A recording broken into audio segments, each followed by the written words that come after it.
Ladies and gentlemen, we're going to begin this meeting just as soon as I hear that Zoom voice tell me we are recording.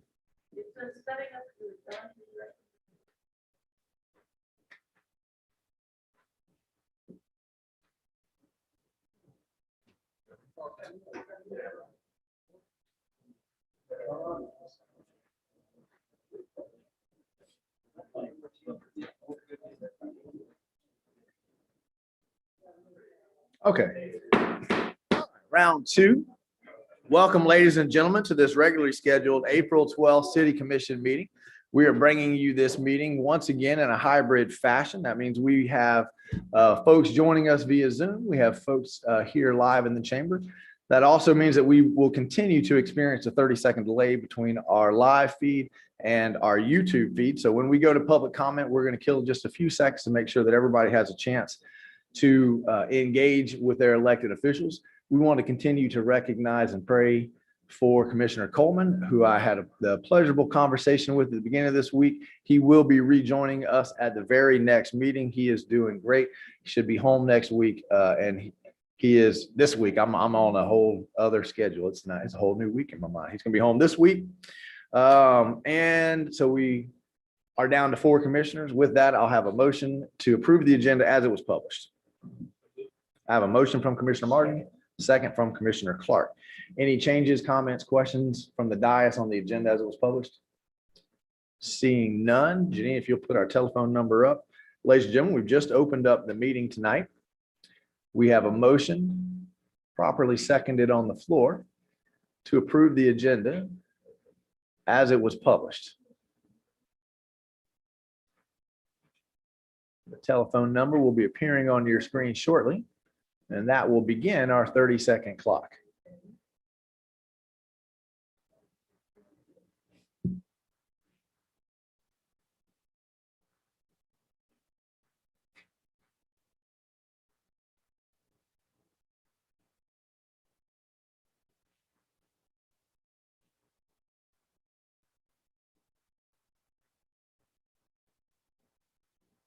All right, ladies and gentlemen, there's the phone number that you can see on your screen. Anytime we come to public comment, we'll put the phone number up. If you'd like to call in and make a comment, address the commission on the motion on the floor, you will have the opportunity to do so multiple times throughout the night. All you need to do to accomplish that is dial the phone number that you see on your screen. That'll get you in the meeting. Once you're in the meeting, look at the bottom of your screen, you see a little hand symbol. Click that hand symbol that lets us know you'd like to address the commission. We'll make sure you have the opportunity to do so. The motion on the floor right now is for approval of the agenda. There are no changes or amendments to the agenda. If you'd like to call in and make a comment on that, you think something should be on the agenda, something is on there that you'd like to pull off, now is the appropriate time to do so. We're going to begin with live comment, then we'll move to virtual comment. Do we have any live comment in the chamber who'd like to speak to the motion on the floor? Seeing none, do we have any virtual comment? Seeing none, we'll come back for a vote. All those in favor signify by saying aye. Aye. Motion passes unanimously. We're going to invite Minister Shepherd from the Compassionate Outreach Ministries to the podium to give tonight's invocation. If you would, if you're here live, please rise for the invocation. If you're on Zoom etiquette, fine to bow your head. And then after the invocation, if you would, please remain standing for the Pledge of Allegiance. Minister Shepherd, thank you for being here tonight. Dear Heavenly Father God, we come once again thanking you, Heavenly Father, for life, health, and strength. God, we thank you and we invite you into this meeting tonight, Heavenly Father God. We're asking that you touch each one of these men, Heavenly Father God, in the name of Jesus, that you give them wisdom and knowledge, that when it's time for them to make a decision, that they make the right decision.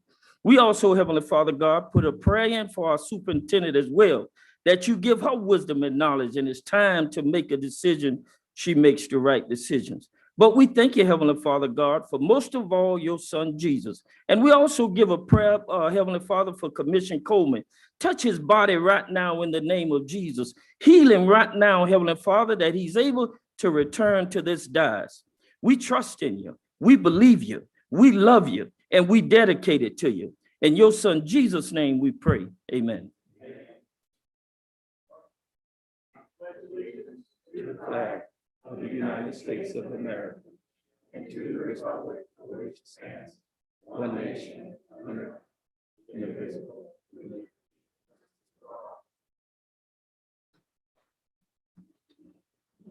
Thank you, Minister Shepherd. If you don't know Minister Shepherd, he every once in a while he puts on the principal hat. You can see by the inspiration and now one little prayer what we get on a daily basis at Newberry High School.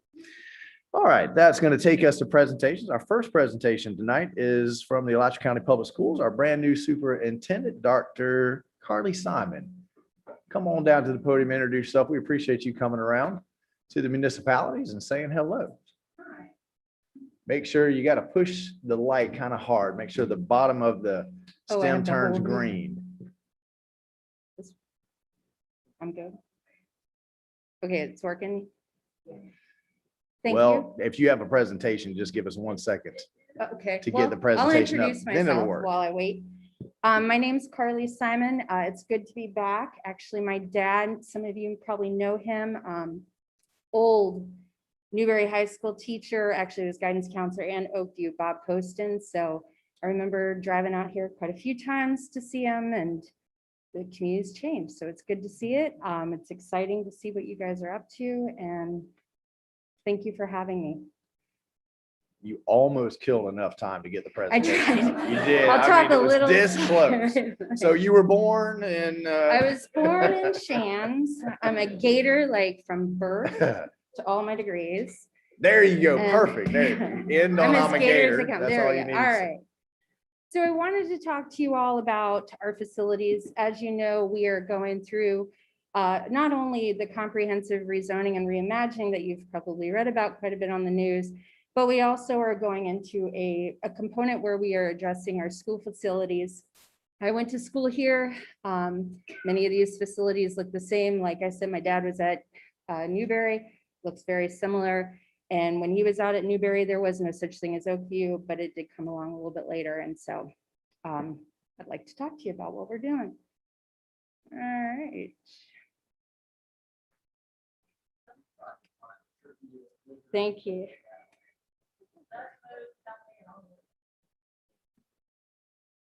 It's not moving. Please, go back. Okay, so I wanted to give you just an update of some of the monies that we have already contributed, and some of these things are from years past. Like I said, that, or like you can see on the slide, it goes from 2017 to 2022. There's been HVAC replacements, HVAC controls. The building 6, the Oakview Middle School, this is actually what we're anticipating starting either August or September of 2021. We will be adding a whole new building to address the over enrollment. Newberry High School, we've done roof and HVAC and HVAC as well. We do a lot of HVAC throughout the county, and roofs actually, which is complex, and specifically Newberry High School, like Hawthorne, has similar roof problems. Next slide, please. So as you all are probably well aware, we have an overcapacity component going on. Many people want to attend your schools. This is great, but we're at this point where your schools are over enrolled. This is going to start to show impact as far as the quality of the education. One of the things that I think is really important to address is when our children are in a school where the over enrollment is so much that we're having lunch at 9:30, we're having issues with that. So we're now looking at what we can do about this. I do have additional numbers if we want to talk about students who are attending the schools out of zone, as well as associated with the magnet, but I'll save those till later if you want some more information. But as you can see, we're at capacity or over for every single one of your schools. Next slide, please. So what we've been doing since I've taken the position as superintendent is really re-examining our equity or our rezoning plan. I know that there was a discussion with the previous superintendent to touch every school in 5 years. I would like to have a different approach on that. I'd like it to actually be, let's address the schools that need the most concern at the moment, and then we'll look at our resources and how we should allocate them. So I told you we're working on Oakview. That is important to us. But the other thing that's very much important to us is Newberry Elementary School. And one of the most important reasons is that Newberry Elementary School does not have 5th graders on campus. That will start to impact the performance scores when it comes to student grades or student gains. That is not something that your community would like to have. I can assure you So I think we need to address it. Now, those of you all who know Newberry Elementary School well, being next to a cemetery makes things a bit problematic because it's not like we can buy land next door and go out. So what we have to do is we have to go up. One of the other limitations with going up is based on the age of the elementary school student, they can only go so many stories high. We still think that we can problem solve our way through this, but it is something that we're going to have to discuss, that the way to increase the enrollment is going up. The other component that we have specifically with this school, which is different than Oakview, Oakview's cafeteria has the capacity to grow. Newberry's cafeteria was built, and many other shared spaces were built before that kind of building concept occurred. So for us to increase the capacity in Newberry, we will have to address the cafeteria. Addressing the cafeteria obviously is more costly. It also comes into situations where students will not be able to really remain during some of the construction. We also have noticed that in some of our other construction projects, it's just easier to have the kids off campus. So we are working on this. We are looking at the component of taking the Newberry Elementary School and moving it up on our original schedule. So when we finish Oakview, be able to address that. Dr. Simon, do you want questions as they come, or do you want to hold questions to the end? Your choice. Let's hold questions to the end because we can bounce around at that point. I do want to talk about kind of how we got to this place. And this is something that I know that you have mentioned quite a bit.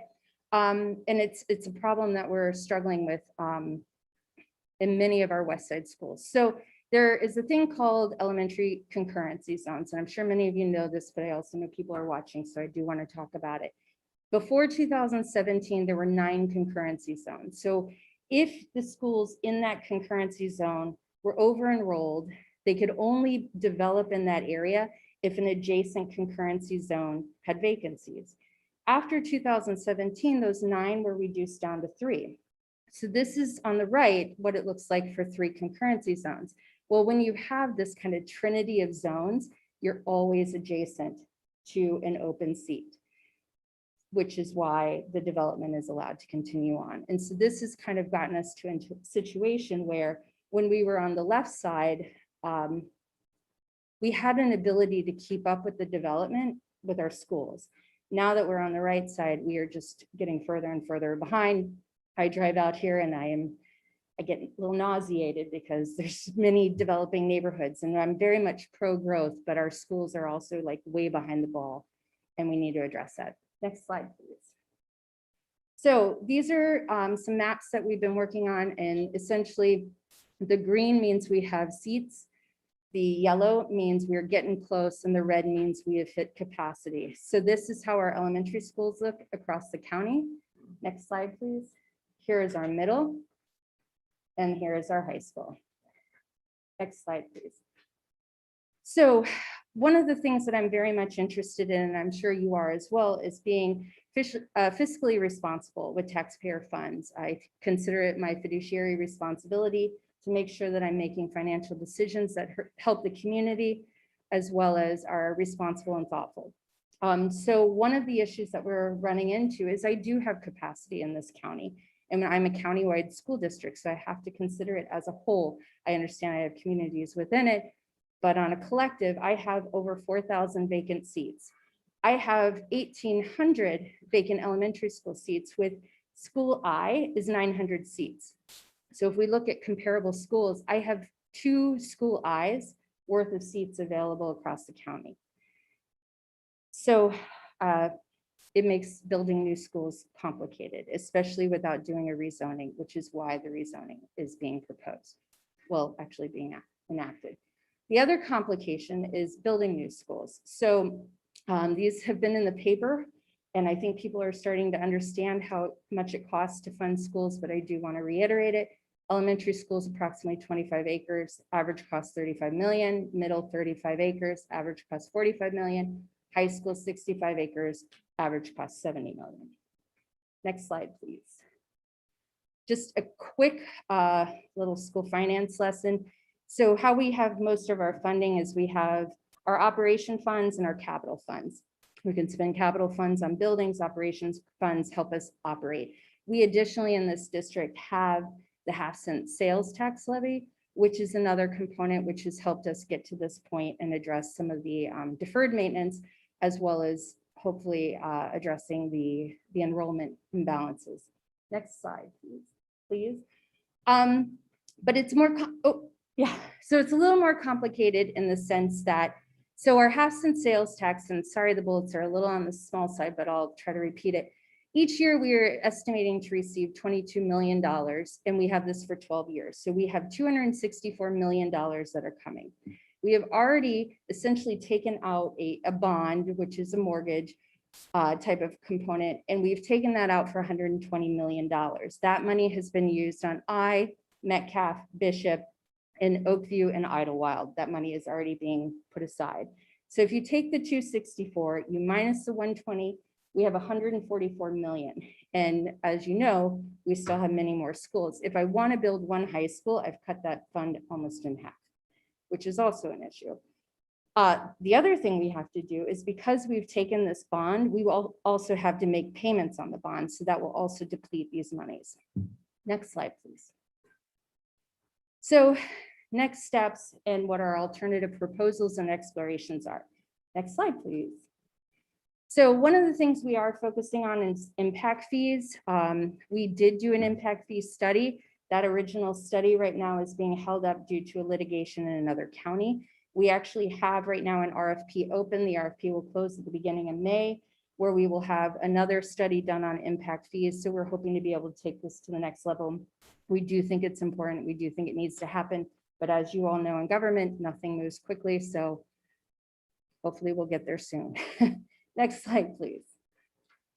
So as I said, we are going to reevaluate our timeline, and that means we're going to have to make some shifts. And I believe wholeheartedly that these are fiscally responsible, as well as they make sense regarding how construction timelines work, how schools work and function, and so forth.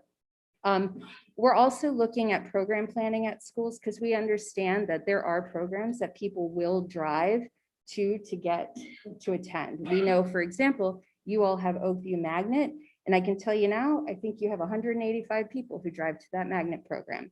So clearly a program will get people to move, and we need to look at that. We are looking at whole school magnets, so every student in the school has access to that curriculum, but that's still, it's not going to change that people would be interested in that program.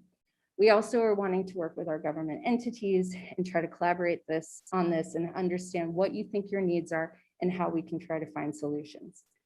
Next slide, please. I know people have talked about charter schools. I know it's been mentioned. I watched the debate, and I know that this came up. Charter schools are an option. Charter schools have been around for a couple decades now. This is not something new. Next slide, please. I'd like to tell you what it takes to create a charter school. So there is an application process. You will have to make sure that you align with the expectations of the state. I'm right now working on a charter application. I don't know if you've watched it in our school board meetings, but we just saw them last meeting. They are getting approved through the process, but they will essentially have a year to finalize it. So it's going to be about a year and a half till that school is ready. They also need to find a facility. Finding a facility is also another complication. And when it really comes down to it, and I highly suggest talking with people who do have charter schools, especially the successful charter schools, they will tell you it's a lot of work. And what I would like to say is this is always an option, but I think before we decide that that's the direction to go, why don't you work with me and let's see what we can come up with. Because that option has been available for decades, but there were reasons that they weren't taken. And I think you can work with me and we can find better solutions. Next slide, please. So that's exactly what I'm saying. Again, let's collaborate. Questions? Okay, board questions? Commissioner Clark? Thank you. Yes. For me, what you're coming up with. We're coming up with the amount of land required Yes. for the, and the cost for the new schools. Mhm. Why can't we just add on to some of the ones we have with brick and mortar as a revamp instead of traditionally trying to go like I know there's land around the agriculture, and I ain't taking nothing away from our agriculture at school, but there is some places where trees could be taken down. They've been there since, when you talk about the elementary, I walked there. So there was a long time ago. That school's been there a long time. To be able to just revamp some of that, make parking lots out of that and use the parking lots we have to make it bigger. So we totally can, and honestly, that would be my priority. Yes, ma'am. Like I said, with Newberry Elementary School, it's easier for us on so many levels to go up than to build a new Go- elementary school. Same thing with the high Sure. school as well. So yeah, we are totally There's- exploring those options, and that's why we wanted to come to you. kind of. So in the middle school, I've been into some big cities and have seen some cool engineering. And one of the coolest engineering factors in Jacksonville, they completely built over a retention pond. The retention pond is underneath that they clean out about every 10 years. They leave access to it. With I mean- the retention pond at Oakview, I have never seen that thing hold water more than a few days. I just wonder why we couldn't utilize some of that ground too. Well, Is that so- even an engineering? I mean, Disney Can built it- on a swamp, right? I mean, we can do a lot of things these Yeah, I mean, days, it's- so I wouldn't rule anything out. We Um, go up a little higher and we'd have, Well, before we would do that, what I would propose to you all, so Money. like I said, well, no, right now you have 185 students who attend Oakview who do not live in this zone. oh, well, You also have fifth graders who go to that school. You have 130 fifth graders at that school.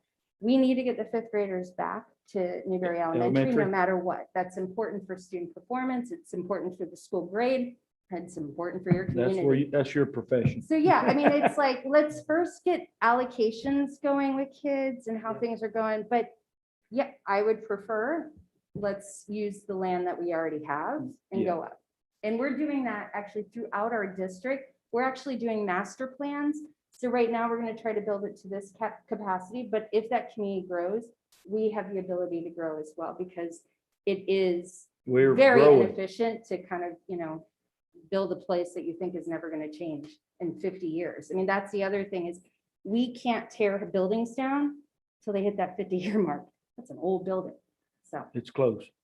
yeah, you guys are close. And it's a pretty building. I mean, I love the curves. I think they're lovely. So I like the mid. And is it our own county charging the impact fees you're associating with that we're So worried about? you all, the county impact fees cover things, but not school facilities. So we actually have to add this to the impact fee. Wow. Again, with impact fees, if you own a home, you're not going to have Right. it. It's only the new builders, The impact, okay. the ones, yeah, who make an impact on the community. Yeah. Okay. That's, Commissioner Clark, you yield the floor. I'm good, thanks. Other commissioner questions, comments? Commissioner Morphy? I got two questions for you. On the maintenance of your buildings, what does that boil down to per student? So as far as the maintenance dollars per student, I'd have to run the Newberry ones, but I will tell you, our more inefficient older buildings are more expensive, and they're more expensive per pupil, obviously. If you guys are anything like Hawthorne, with Hawthorne, I just had to quote out, or we did a quote out for HVAC roof replacement on the main building. That was $5.5 million. So then you get into the, like, do I put a $5.5 million roof on a building that clearly needs more work? And those are the other components that we're looking at as far as making sure that we're making financially responsible decisions. And has the virtual school impacted the enrollment any? So this year, everything has impacted enrollment. So no, hey, I know feedback very well right now in our school board. So obviously, yeah, the virtual school over COVID has, I mean, our normal e-school, I think we're around usually 200 students. I think right now we have 1,200. We're anticipating getting them back. We're also working very hard to make sure that we're offering opportunities at our schools that people want to be at. Does that answer your question? Okay. Commissioner Clark? Yes, ma'am. So Newberry impact with the amount of students we have, what about with Archer? Is there a plan to give them more capacity on even the middle school so they wouldn't impact us over here? So, I mean, I think what we're doing in this comprehensive rezoning and reimagining when we go out in these communities is we're gonna have a lot of these discussions because we do run into it. We have some landlocked components at other schools that we have to address. And I mean, I know just in my traveling around here, I see development coming on that whole direction. So something's gonna have to happen. That is part of our impact. Yeah, yeah. Capacity. And I'm hoping, really when we kick in all of our meetings and talking with folks and meeting with, especially you all who are approving development, we'd like to be with you on these conversations because we are all in this together. Sure. This is Suzanne Nguyen. She is all school facilities. I'm Suzanne Nguyen. I'm the Director of Community Planning and Major Construction for the School Board of Alachua County Facilities. Can you hear me okay through the mask? Okay. I can breathe. So I just wanted to mention to you, you mentioned the middle school in Archer. With the plan for the added classrooms at Oakview Middle School, we're building another 330 student stations. So, and with the plan that Dr. Simon has to move fifth graders back to Newberry Elementary School, we will have plenty of capacity at Oakview Middle School. So I just wanted to let you know. Okay. Do you have other commissioner questions? Dr. Simon, one of your first slides, you have the change in plan slide, but what you alluded to is that it was a change in timing. I think Newberry residents are pretty patient. Is that just a change in the timing? Or are you guys proposing a reallocation of the funds that were voted on? Because those were very specifically voted on. I mean, I remember there were pages and pages of Newberry High School will get X amount of money and Oakview will get X amount of money. And that's what people voted with that knowledge. Are you just talking about changing the timing of when they get that money? Or are you actually looking at going back on what folks voted on and changing the actual amounts? So no one's getting any money other than the district is remodeling our facilities. So it's not like we're handing off any sort of. It was allocations. Like if you vote for this tax, $7 million, I can't remember what the numbers were, but 7 million will flow into the high school, 8 million will flow into the middle school. Is that what's on the table to be redistributed, or is just the timing? So things are changing. So specifically Newberry Elementary, I mean, we're talking about adding to the facility and that wasn't in the original plan. So actually in this discussion, Newberry Elementary would be getting additional funding than what was initially proposed because of the capacity components. So there are going to be changes. And I think, as I guess you're talking about the half-cent sales tax when it actually passed. I mean, Half cent, or was it the mill? I can't, the last one that it was a half-cent. we all went out on the campaign trail and said, I remember taking a video of the roof leaking at Newberry High School and saying, if you vote yes, we'll fix this roof. Okay. So the half cents did pass, and that money is for addressing the aging facilities as well as the enrollment concerns, over enrollment, under enrollment, all of that. So none of that is changing. We're just re-looking at how it is all falling out. I think that there are ways to be very thoughtful about addressing the concerns without touching every school into the 5 years. Specifically, I do think that Newberry Elementary, the original plan that was proposed was not moving the fifth graders back to campus. And when we talk to our curriculum experts and our people who look at student performance specifically, that is very important. So I do think it's important for us to go back because that will hurt your community. We all know how these grades are working, which is unfortunate, but they make decisions. And at some point, if that's not addressed, it's going to have a pushback. Thank you. And, we have an opportunity here because we have a brand new majority on the school board. We have a brand new superintendent. And I would love for us to work together and communicate better.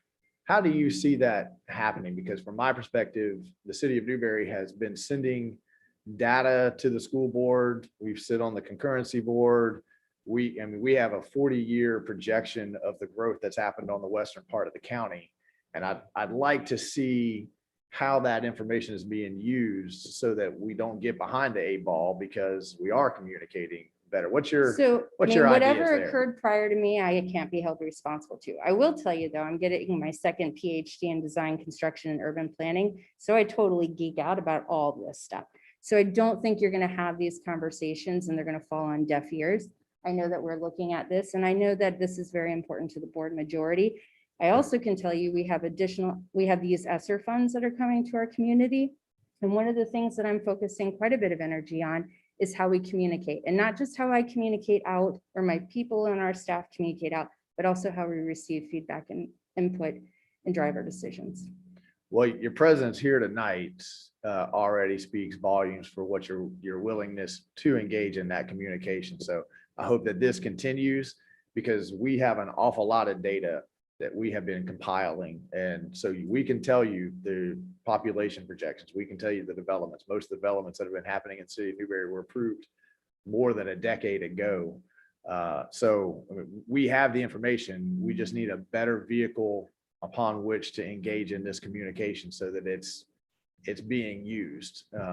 So I look forward to the future because I think that we have an opportunity here, like I say, brand new school board majority, brand new superintendent. Let's reset the clock and let's see if we can actually do a better job than what has happened in the past. My last question to you, and this is something I've not talked to this board about, so I'm just going to throw it out there. It's just an idea. Don't anybody freak out on me on Facebook. If this board decided that they wanted to pass an impact fee for Newberry development, how would we structure that to where that money would go to Newberry schools and it wouldn't just offset what you're already spending? We knew that it would be additional funds to Newberry schools. Is that possible? I know that impact fees are highly litigated, but that also means we have lots of Supreme Court decisions on impact fees. Suzanne Wynn again.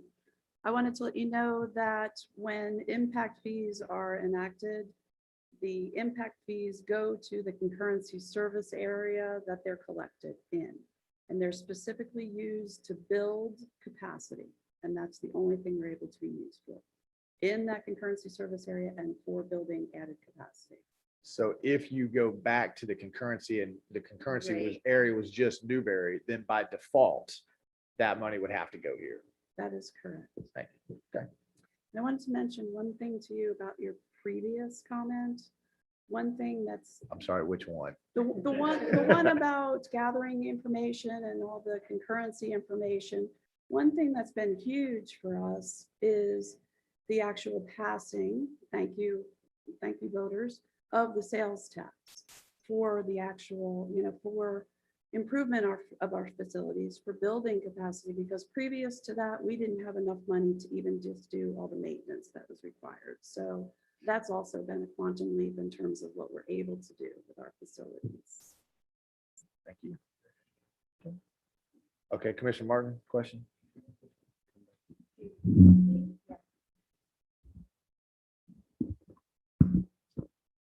Hi, Ms. Wynn. I actually was hearing the question that the mayor asked a little bit differently. We want to make sure that in his if we were to entertain an impact fee, we don't want the Florida Lotto kind of displacement. My interpretation of the question was, if we pass $1,000 impact fee, we want to know that's going to be on top of whatever you were already planning here, and not that you're going to now take $1,000 and put it someplace else.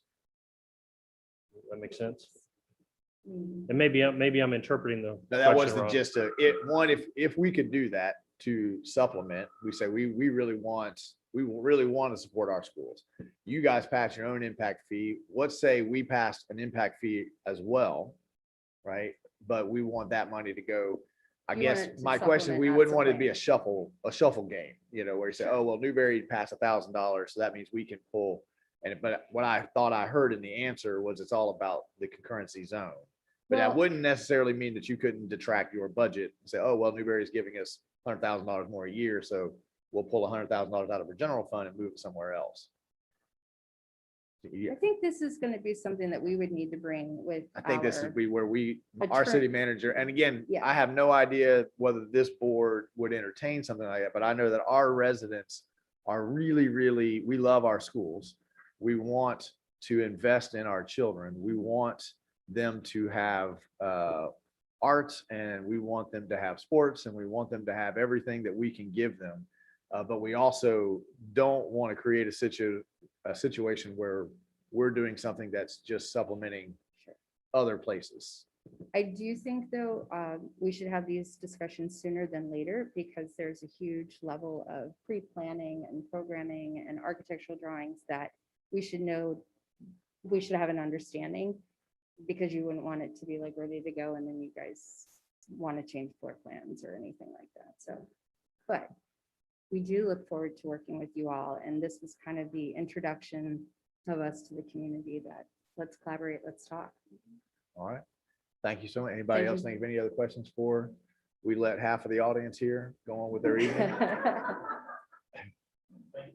Thank you again for Thank coming you for out. your We time. appreciate you. Thank you.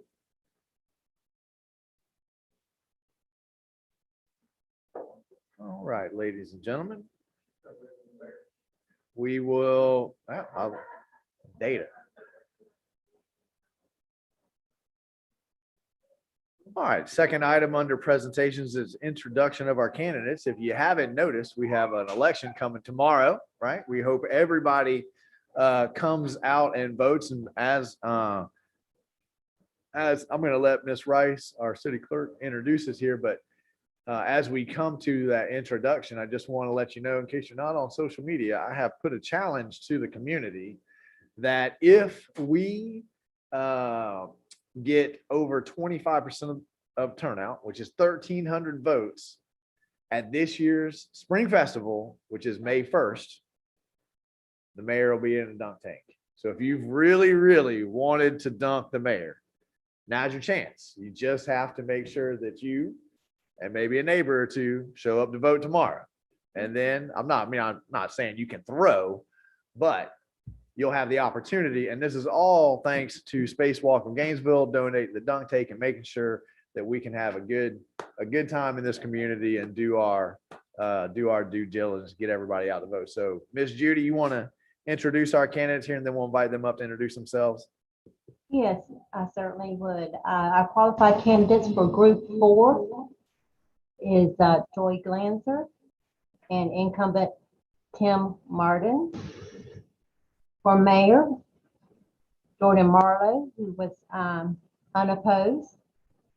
And Commissioner Group 5, Tony Mazon, who was also unopposed.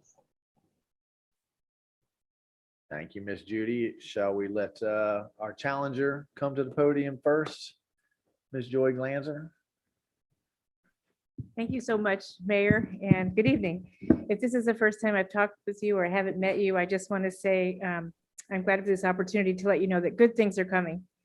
My campaign slogan is focus forward. And never in Newberry's history, or at least since I've been here for 40 years or so, have we seen so many opportunities for our community.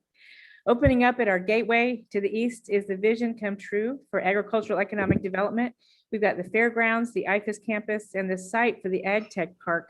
All of these are tangible evidence that Newberry has embraced that vision brought forth about 25 years ago for agricultural heritage. Focus forward, and you'll see Newberry as a destination for ag research and development. You'll see the global reach of the IFAS facility bringing ag commerce to our city, and you'll see students and their families enjoying the Canterbury, Fairgrounds venue.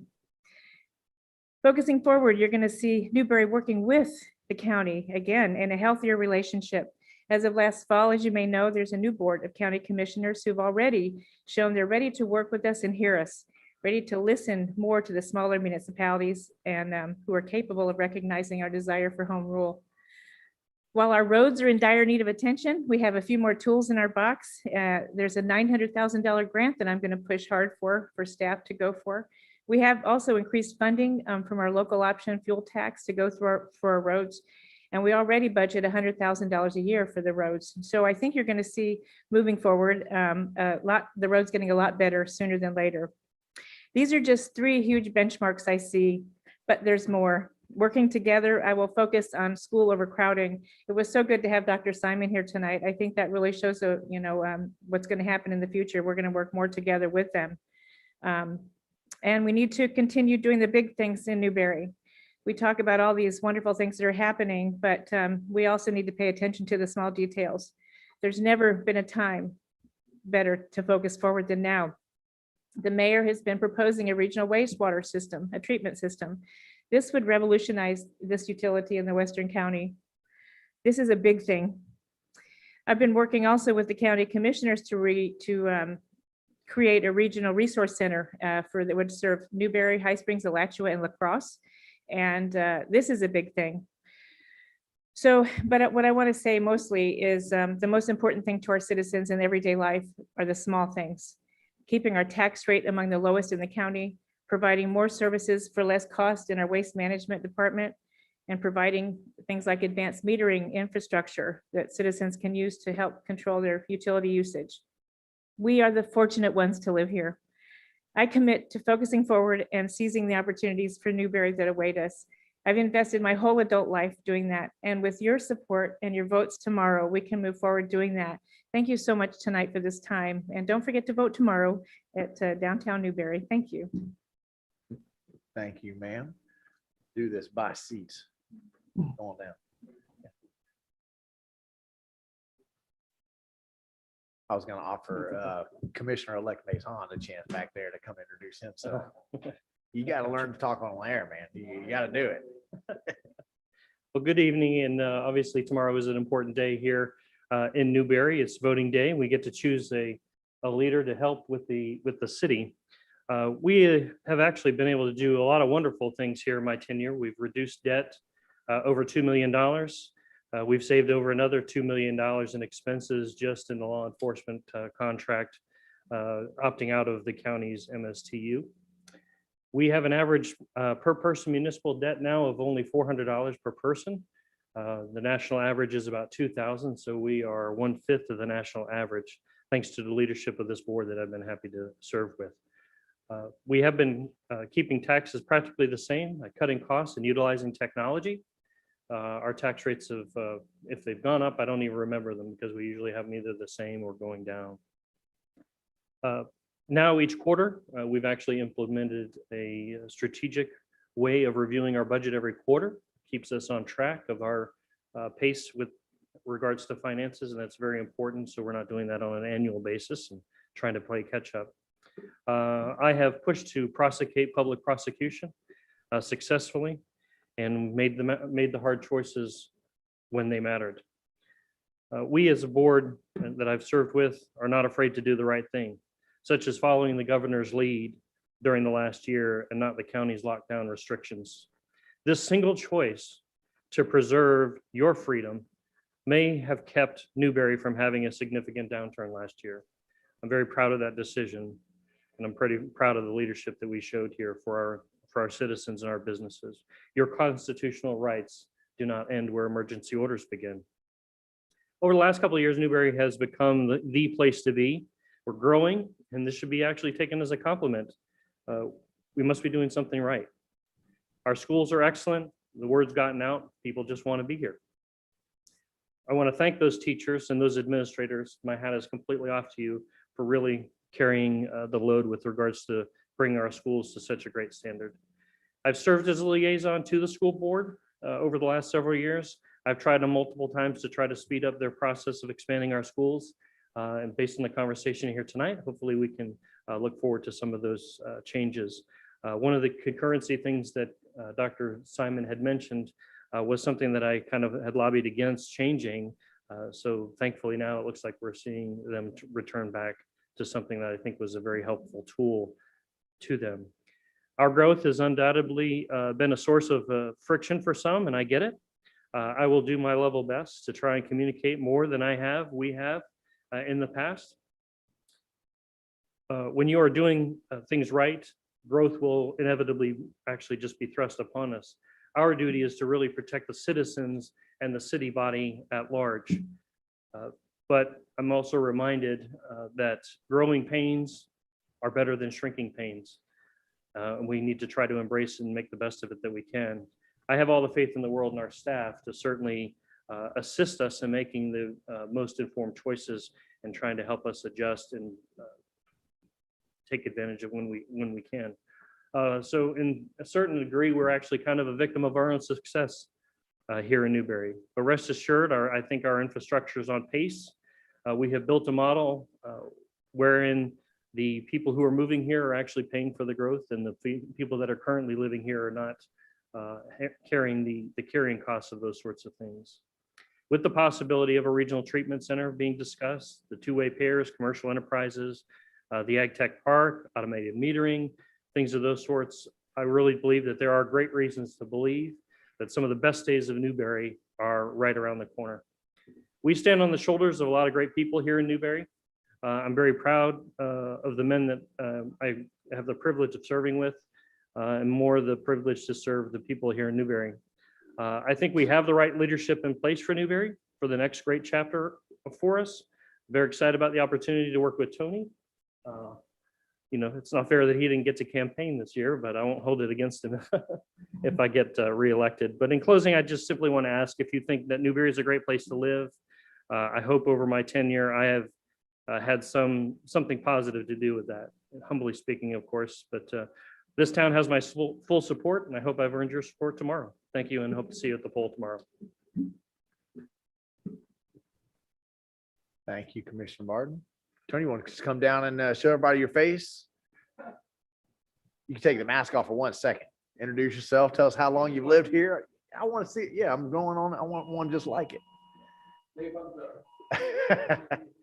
Oh. All right.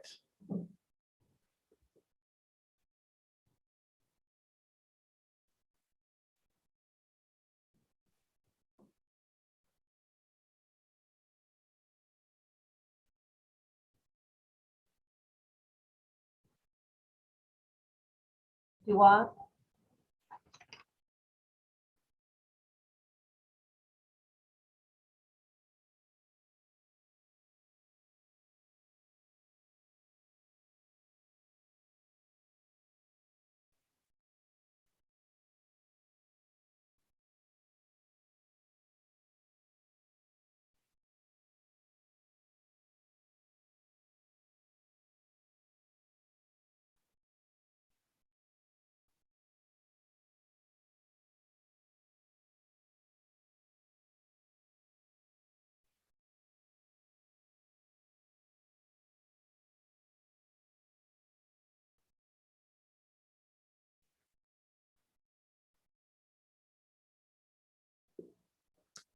Thank you, sir.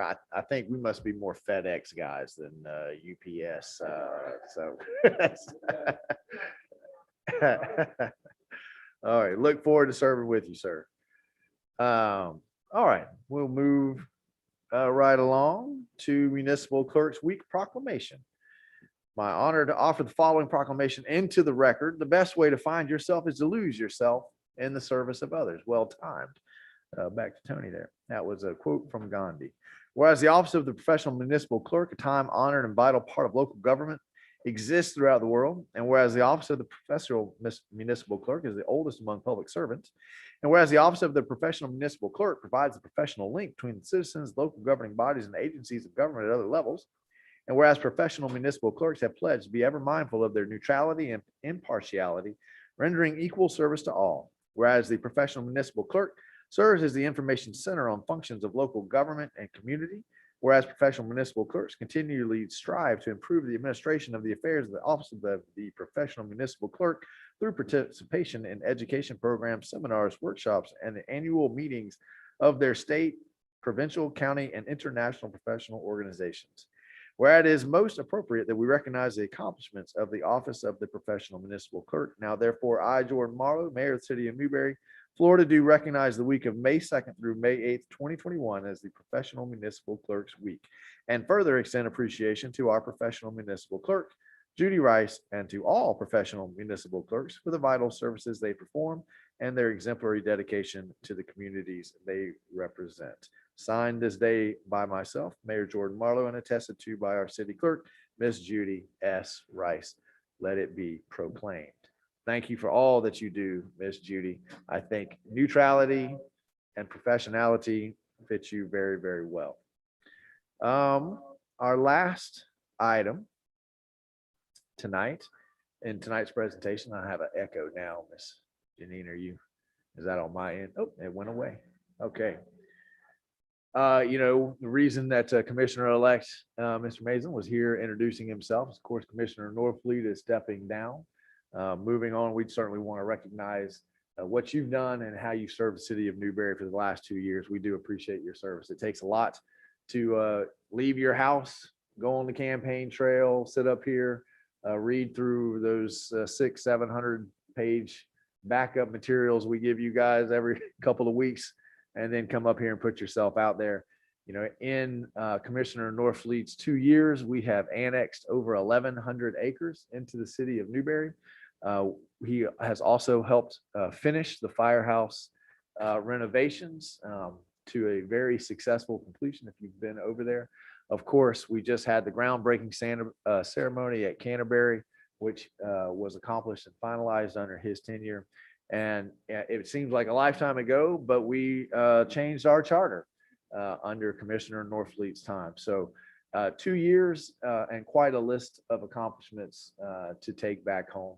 And we appreciate you, sir. If you would join me down here at the podium, we'd like to recognize you with a plaque.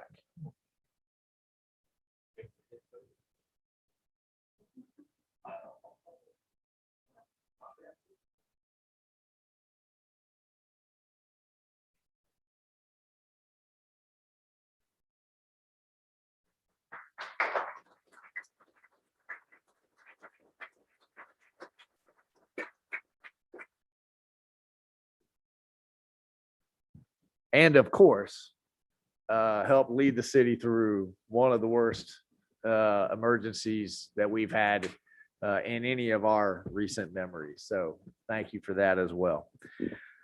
Okay, and we'd certainly wish you well in your next endeavor, whatever that will be. Run for the county seat. That was on that docket. Governor. We'll talk later. All right, ladies and gentlemen, your commission likes to hear from you. We like to make sure that you have the opportunity to address them early on in each meeting. So we set aside an opportunity for public announcements. These, you have 2 minutes to talk to the commission on pretty much anything you'd like to speak to them about. Doesn't have to be on the agenda. If you would like to, we're going to put our phone number up here in a second. If you'd like to call in, we'll get that phone number on the screen shortly. If you have a more controversial topic of conversation that you need a little bit more than 2 minutes, we also set aside public comment at the end of the night, and you'll have a 5-minute opportunity to address the commission on anything you'd like. It also does not have to be on the agenda. And all right, ladies and gentlemen, the phone number is on your screen. We've come to public comment tonight. This is the early on public comment, the 2-minute ones I was just talking about. If you'd like to call in and address the commission, now is a great time to do so. All you need to do to accomplish that is dial the phone number on your screen. That's going to get you in the meeting. Once you're in the meeting, look at the bottom of your screen. You'll see a little hand symbol. Click that hand symbol that lets us know you'd like to address the commission. We'll make sure you have the opportunity to do so. We're going to begin with live comment, then we'll go to virtual comment. Anyone live in the chamber that would like to address the commission tonight, come on down. And will you make sure that green light's on? Good evening, Mayor and Commissioners. Lisa Tate with Newberry Main Street. I just want to reiterate what you said. I know you did a little quasi announcement for us to Slipped it in push there. through the spring fling that's coming May 1st. Still trying to get our vendors in order. I think we're going to have a great time, have another outdoor activity that people really appreciate. We're at about 2/3 of the size that we were last year so far, but a lot of times we get it coming in at the last minute. I'm going to have some live music. We'll have the food court, just everything pretty much the way it is. And I was thrilled to hear that we might even have a mayor dunk tank. And so everybody get out and You vote. better get tomorrow. out and vote if you want to dunk me. Yeah, well, that'll be the center stage feature and have a band playing to it or something. So anyway, appreciate that and hope to see everybody there and keep supporting Newberry. Thank you for that. And thank all the Main Street volunteers for doing all that work to put it on. I will just start to put out there on, we will be having our annual meeting and that'll be part of that too. And it will be June 10th. You'll hear more about it as the time comes, but just flag that date and we'll get that done too. Thank you, ma'am. All right, next up. Good evening, board. I'm Walt Boyer, citizen here in Newberry. I own Spacewalk of Gainesville, and I want to say I'm looking forward to you finding the bottom of my dunk tank. And How well can you throw? I don't have to throw very well because I'm going to set it real sensitive. Just breathe out that way, right? That's it. Yeah, okay. I wanted to make an announcement and let everybody know that Spacewalk of Gainesville is sponsoring, or we're sponsoring and hosting a Bounce for Autism event on April 24th. The event runs from 12 to 6 over here at our warehouse. What we're doing is we're setting up 15, 16 bounce houses and slides, and we're inviting the community, we're inviting families to come bounce for the day. Come for a few hours. We're going to have 2911 is catering for us. You know, they're going to provide meals. I mean, it's like $5 for a really nice lunch: pulled pork, hot dog, macaroni and cheese, chips, drink. So 2911 is taking care of that. You know, we've got some great sponsors for the event. We've got Destiny Community College, Northlead Homes, the fitness center over here in the town square. I mean, it's really coming together. It's going to be a great event. We're asking for donations of $10 per child to jump for as long as your child wants to jump, and all proceeds will go to the Autism Society of Florida. So it's a real special event. It's special to me, and I'm hoping the community, you know, comes and participates. What was the time you said? From 12 to 6. April 24th. At the end of Seaboard Drive. All right. Thank you, sir. We appreciate it. You're most Thank welcome. you again for sponsoring the Get Out the Vote dunk effort. I just came up with that name there, so forgive me. Any other live comments in the chamber? Here none, we'll move to virtual comment. We have none. So that's going to close public comment, move us to the consent agenda. Do I have a motion to approve the consent agenda as it was published? I have a motion from Commissioner Norfleet, a second from Commissioner Farnsworth. All those in favor signify by saying aye. Motion passed unanimously. That takes us to our first public hearing and ordinance. Ladies and gentlemen, this is quasi judicial. This is a request to amend the boundary of the City of Newberry's Economic Development Overlay Area, what we call our EDA. When we enter into quasi judicial, ladies and gentlemen, this body ceases to be a legislative board and they begin to be a judicial board. That means that our rules change, and the way they go about making a decision necessarily also has to change as well. I'm going to explain the procedure that we're going to follow tonight. We call it our quasi judicial procedure. And then as long as nobody else enters the room, because we have just two quasi judicials, I won't explain this again. If someone else new enters either the room or the virtual room, then we'll need to go back through this so everybody understands our procedure. I'm going to begin by asking the city attorney in just a minute to read this ordinance into the record for us. And then I'm going to explain that the rules of testimony have to follow a set of rules that's primarily that has to meet the substantial and competent evidence criteria. Quote, all public testimony will be taken under oath. Everyone testifying will be subject to cross-examination. All documents and exhibits shall be entered into evidence. The giving of opinion testimony is limited to experts. Closing arguments will be limited to the evidence of record. After the city attorney reads the ordinance in, I'm going to ask Miss Judy to swear everyone in. That can get a little bit awkward on a hybrid meeting, but we'll work through it. And then as Rich is pulling that ordinance up, I'm going to go ahead and knock out ex parte communications right now. Commissioner Norfleet, do you have any ex parte communications on this that you need to disclose? Commissioner Farnsworth, Commissioner Martin, Commissioner Clark. Thank you, gentlemen. All right, Rich, did I buy you enough time to get to the ordinance? You did. I scrolled down to page 103 of our agenda packet, and I think the other ordinances we'll be reading are far deeper than that in there. So thank you for doing that. Ordinance number 2021-11, an ordinance of the City of Newberry, Florida, amending ordinance number 4-91 as amended, relating to an amendment to the Economic Development Overlay Area as designated on the future land use plan map of the City of Newberry Comprehensive Plan under the expedited amendment procedures established in sections 163.3184 subsections 2 and 3 Florida statutes, and in conformance with sections 163.3161 through 163.3215 Florida statutes, providing severability, repealing all ordinances in conflict, and providing an effective date. The appropriate motion would be to approve the ordinance as read by title only. Thank you, sir. Okay, Miss Judy, I'm going to ask you to swear everybody in. And ladies and gentlemen, if you are here live or you're here virtually, I'm going to ask you to stand if you'd like to speak on any of the 3 quasi judicials in front of us, items 7, 8, or 9 on tonight's published agenda. Please stand and do so. If you are virtual, click the raise hand signal, and that will let us know that you also need. And Ms. Janine's going to help us work through the virtuals, and I will help Miss Judy on anyone here live. Judy's going to read out the oath one time, and then all you need to do with your right hand raised is say your name and that you affirm. Miss Judy. Please raise your right hand.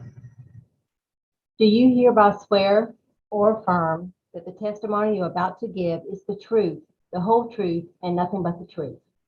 Okay, we're going to begin it live. Go ahead, Brian, first. Brian Thomas, I do. Okay. Brian Thompson, I do.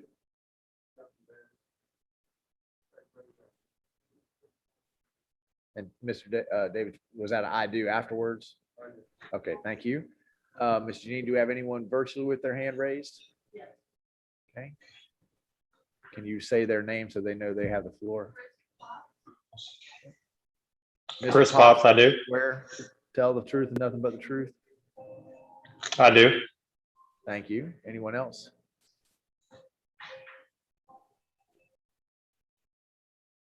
No? Okay, Miss Judy, you want to tell them that they're sworn in? You have been duly sworn. Thank you. Thank you, ma'am. I appreciate it. Okay, so we've done ex parte. We've sworn everyone in. The order of events in the quasi judicial, and remember, I'll only do this one time if no one else joins us. We're going to hear from the staff first with a staff overview.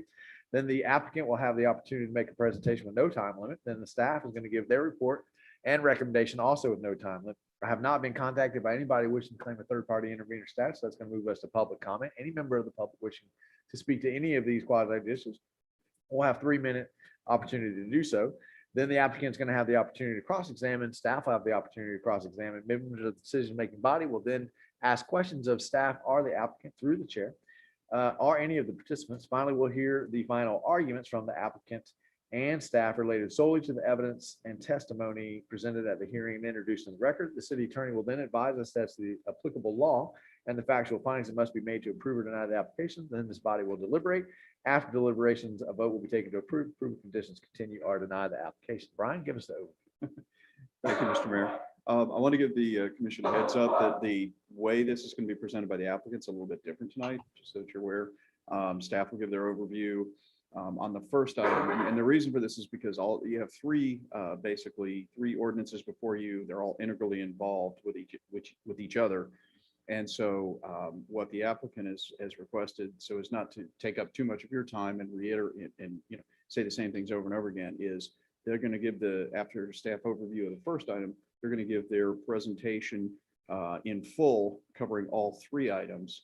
And then staff will give the follow-up, staff will finish the staff presentation for the first item. And as we go into the second item, staff will do the overview. They'll ask to read the same presentation into the record. If you have any questions at that time, you of course can ask them of the applicant, and then staff will finish up and so forth in the next item. That way, because they're all so interrelated, they felt that it made a whole lot more sense to present it to you as one big package rather than try to break it up into individual pieces. So with that, this is ordinance 2021-11. It's a comprehensive plan amendment that would change the economic development overlay boundary on a section on the southern end down by Champions Park. The original purpose of the economic development overlay areas was to provide an aggressive strategy to attract target industries. And then to minimize urban sprawl and provide an area where you have a combination of workforce housing, you've got perhaps manufacturing or light manufacturing, alternative transportation, all in one area so that you can kind of live, work, play in that particular area and provide jobs within the community. So the considerations would be, of course, like any development, would be the impact on the environment, compatibility with the surrounding area, what's already in the area around it, cost to provide public services and infrastructure, which in general is paid by the developer and is no different for this application. Effect on the economy of the area, I think will show that this has a potential very positive impact, and consistency with other elements of the comprehensive plan. And so basically, this is the existing, there are two pieces of the economic development overlay district. One of them is around the urban core of downtown, about a 1 square mile area. And then the second area is down that surrounds Champions Park plus the planned development adjacent to it. And it also encompasses the 40 acres that the city owns south of Champions Park for further development of that area. And so the proposal is then to add an additional 279 acres roughly to the economic development overlay area, expanding the size of the overlay area to take advantage of some opportunities that have arisen that the applicants want to be able to develop based around. And with that, that's actually the general overview from staff. And so with that, I turn it over to the applicant for their presentation. Thank you, Brian. All right, we'll hear the applicant's presentation with no time limit. And as Brian said, this presentation will cover the next two quasi judicials as well. Hey, good evening, Mr. Mayor, Commissioners. I'm Craig Brazier with CHW. We're representing the application. Is your green light on? It's green. Okay. I'm just making sure. I don't know if this is still not working yet. There we go. Yeah, okay. So I appreciate y'all's cooperation in letting us present all three, because as Brian said, I do believe that these are so interrelated that it's best, and it would help you understand the overall project to see it all together at once and then vote on it separately as the three applications. So as Brian laid out, the requests are a large scale comp plan amendment application, and that is the movement of the economic development overlay boundary. There is a rezoning to take what is currently agricultural land, turn it into a PD, and then there is amending an existing PD. So the intent here, which it was approximately 10 years ago when the original PD was approved, is to create a development that supports and helps with the success of Champions Park. So the idea here is to create a mixed-use development that makes coming to Champions Park that much more attractive. And then in turn, the success of Champions Park then drives the success of this development, so that these two are mutually beneficial. And that was the idea 10 years ago. And so we're back here today to continue those efforts, to refine those efforts, and then to expand the area of that PD. So some of the changes you're going to see is we're going to change the type of residential. We're going to reduce the multifamily that was originally approved. We're going to increase the single family. We're going to reduce a little bit of the non-residential, bring light manufacturing back into play, which like Brian was explaining to you, that was the original intent of the economic development area, was to create job creating industries. And so this will allow for that. And then the project will also expand on the city's recreational opportunities. Here's the schedule. We first met with city staff back in January. However, I can assure you that we began working on this project almost a year ago. Last summer, we started doing our due diligence, putting together concept plans. In order to get to where we are tonight, we essentially have to think about the end product and work backwards. So even though what I'm going to show you tonight is conceptual, this is the idea in place. And when we work backwards, that is the PD documents and the expansion of the EDA overlay area that we are presenting to you tonight. So we continued to work with staff through February, went to the Planning and Zoning Board in March, received a recommendation of approval for them. Staff report also recommends approval. Then tonight, April 12th, we are here in front of you. Even though these are all three being processed as quasi-judicial applications, the change in the economic development overlay boundary is changing your future land use map. So that is in essence a large scale amendment. So it has to go off to the state for review. So tonight, if you vote to send that off to the state for review, it'll go off for about 30, 45 days and come back to you again for a second reading. So here's a map that kind of shows a lot of the city's overlays going on in this area. You'll see on the outskirts of this map, there's a blue line which demonstrates the urban service area.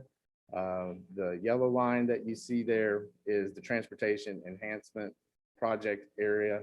And then there's the existing economic development overlay area, as Brian showed you. And you can see where our project boundaries now come into view and how they overlay with all of this. So when we take a closer look at the site, you can see there in sort of the purplish pink color, that's where the boundary is today for the economic development overlay area. And what we are proposing to do is expand it over the entire PD area. So you can kind of see that line moves and it moves to the south to be consistent with the southern portion of this project site.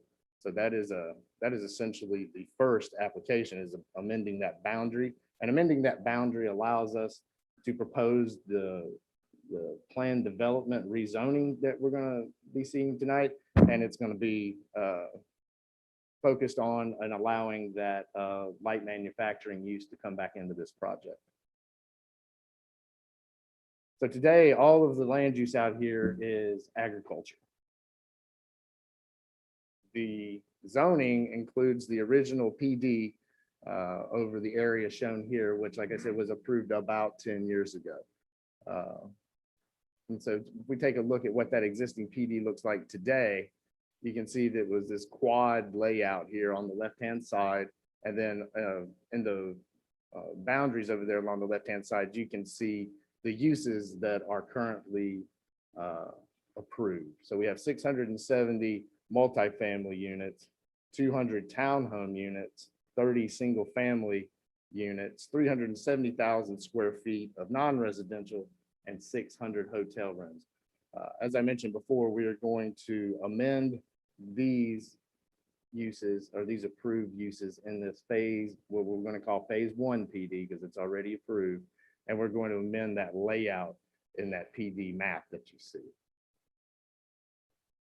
So the idea is that we're going to take that approved PD, spread it out over the entire project, and change the entitlements that are allowed both within the existing PD and proposed new entitlements for the expanded area.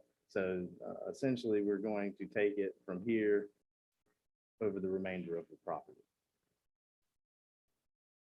So here's a little bit of an overview of the master plan that we put together. And like I was talking earlier, we essentially have to think about the end product and work backwards to know what type of regulatory mechanism in the PD we need to allow this to happen.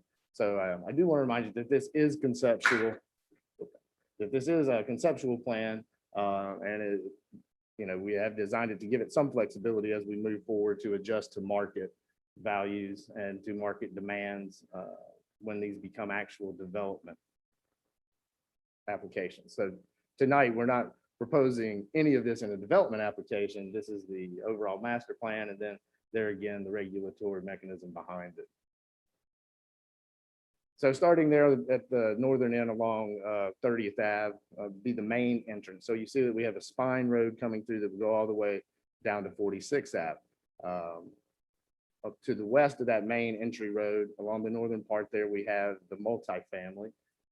And then just to the south of that, we have some smaller lot, single family detached development. On the east side of the main entry road, we have our non-residential or retail, commercial, and hotel and office area. And that is located there so that it is closest to Champions Park, because it will directly support the most out of this proposed development plan, what's going on in Champions Park. So the idea here is to provide additional entertainment options for people when they come to town for tournaments and they have time in between games, or there may be some members of the family who don't want to sit out at the park all day. They have other things that they can go do. That's kind of like the driving factor in how these two developments are intended to work together. And then at the southern end of that non-residential area, you'll see 4 hotels. So already the hotels we've scaled back from 6 to 4. Just south of the existing part of this project will also include the construction of a new championship stadium, which I believe is one thing that the community has heard that would be a true asset to attracting tournaments as well. So that championship stadium will be located actually on part of this PD. Then just to the east of the new championship stadium, there are 2 indoor arena facilities. And then parking to the south there. There is a golf range located there along the eastern boundary, along 2741. And then another green area there kind of at the center near the roundabout that would also provide park and recreational opportunities. Then in the southern part of the development, down in the southwest corner there, it's a little bit larger single family detached residential development. And then on the eastern side, there'd be some smaller lot, single family, and then some townhomes. So we've accounted for all of this in the uses that we're asking you to approve as part of our PD application. And then down in the southeast corner is the light manufacturing area. So again, to kind of break this down, now that you see how the master plan was thought through, this is how it relates to the applications in front of you. Here in the blue square, you see the approved area or the area for what is already the approved PD, which we're calling phase 1. And within that, we're proposing single and multifamily, some non-residential and roadway infrastructure. And that is what the PD map that is in front of you tonight that we're asking for approval on looks like. And that's how we started with the master plan, worked back to this PD regulatory map to guide us moving forward. So the same with what we're calling phase 2 of the PD, here shown here in the orange square. This also includes single family. It includes some area for mixed use, which could be recreation, light manufacturing, and then also the roadway and additional infrastructure. And so the PD plan that supports this that we're asking you for approval on tonight looks like that. So you see, essentially we have 4 development areas. We have residential, we have mixed use, we have light manufacturing, and we have specifically an area specifically for single family residential. So that's kind of how we came to the development program that we're presenting to you tonight.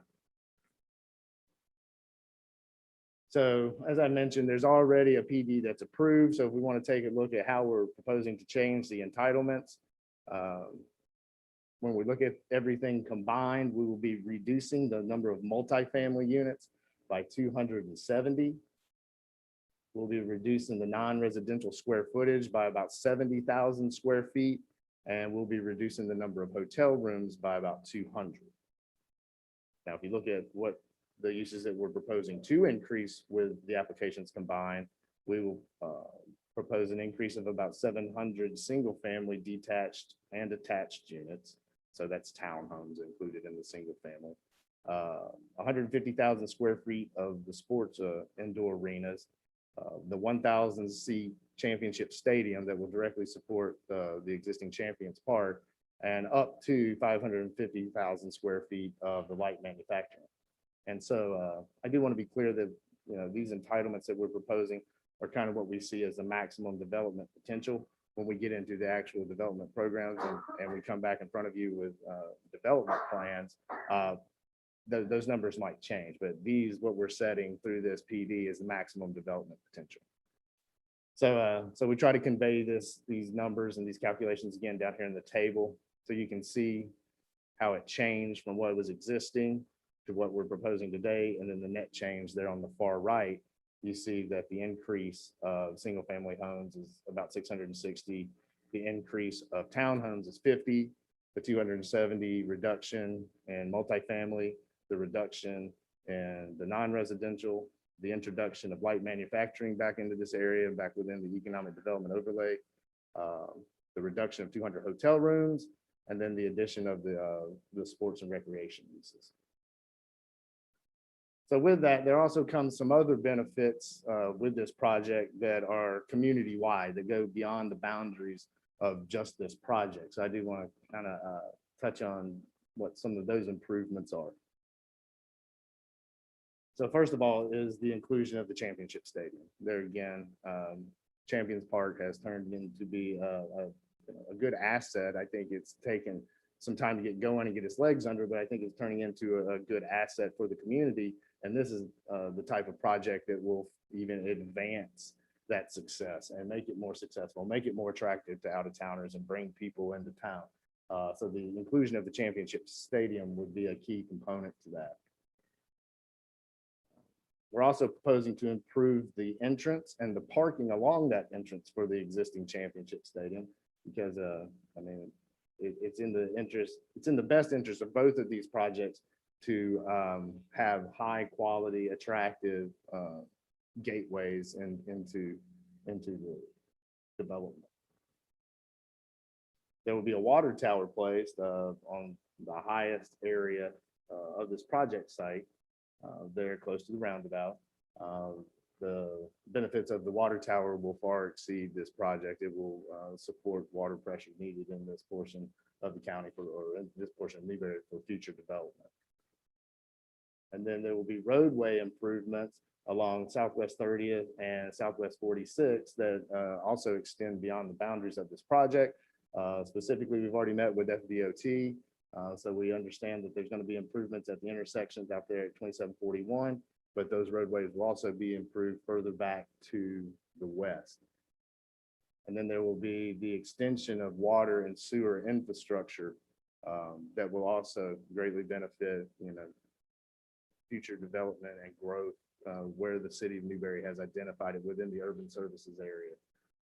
So that is an overview of the project, an overview of what our vision and the master plan and how that relates to the applications that we're bringing before you tonight, and some information about community benefits that this project will bring as well.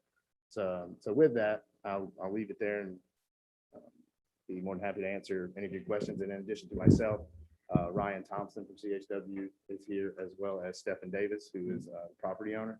So between the three of us, I think we can hopefully address any questions that you may have. Thank you, sir. We'll be happy to ask those when we get there in the quasi judicial. Absolutely. All right. Now we'll hear from staff with their report and recommendation. Staff also has no time limit. Okay. Thank you, Mr. Mayor. Yep.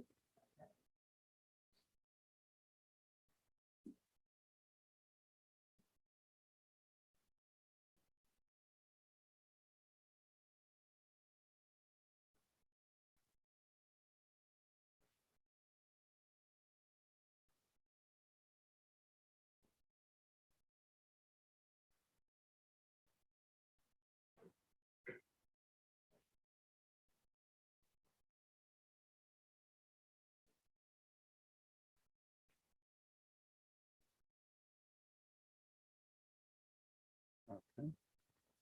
Thank you. Okay, so Mr. Mayor, the remainder of the staff report is on this particular segment is pretty simple. This is what the future land use map change would look like if approved by the commission. You can see the central core of the city has a blue square around it, which is also one of the economic development areas not affected by this request at this time. But to the south, then you can see the expansion of the economic development area by the addition of the 279 acres. This, as Mr. Brescher mentioned, would be considered a large-scale comprehensive plan amendment, and so therefore will require submittal to DEO for state review. It'll go to their expedited review process, and then we should have comments back from the various state agencies within 30 to 45 days.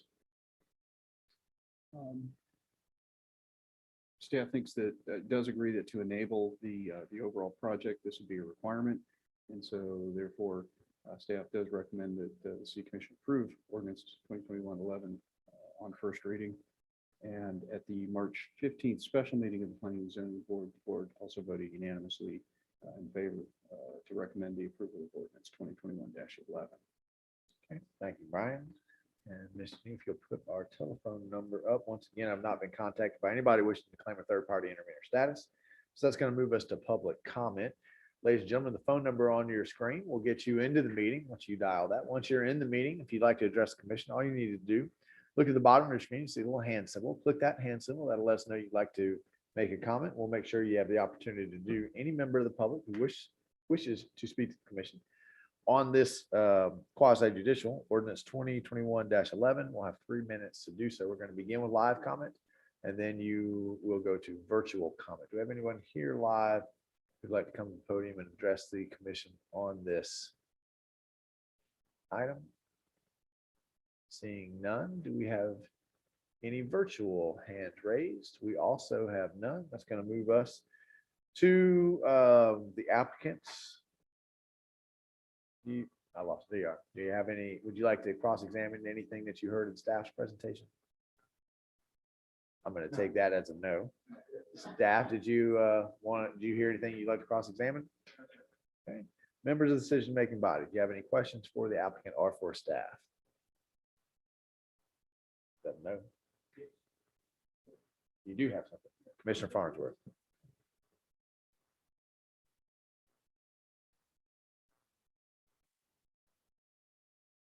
A couple of questions. Is there a date of completion for this project? Applicant.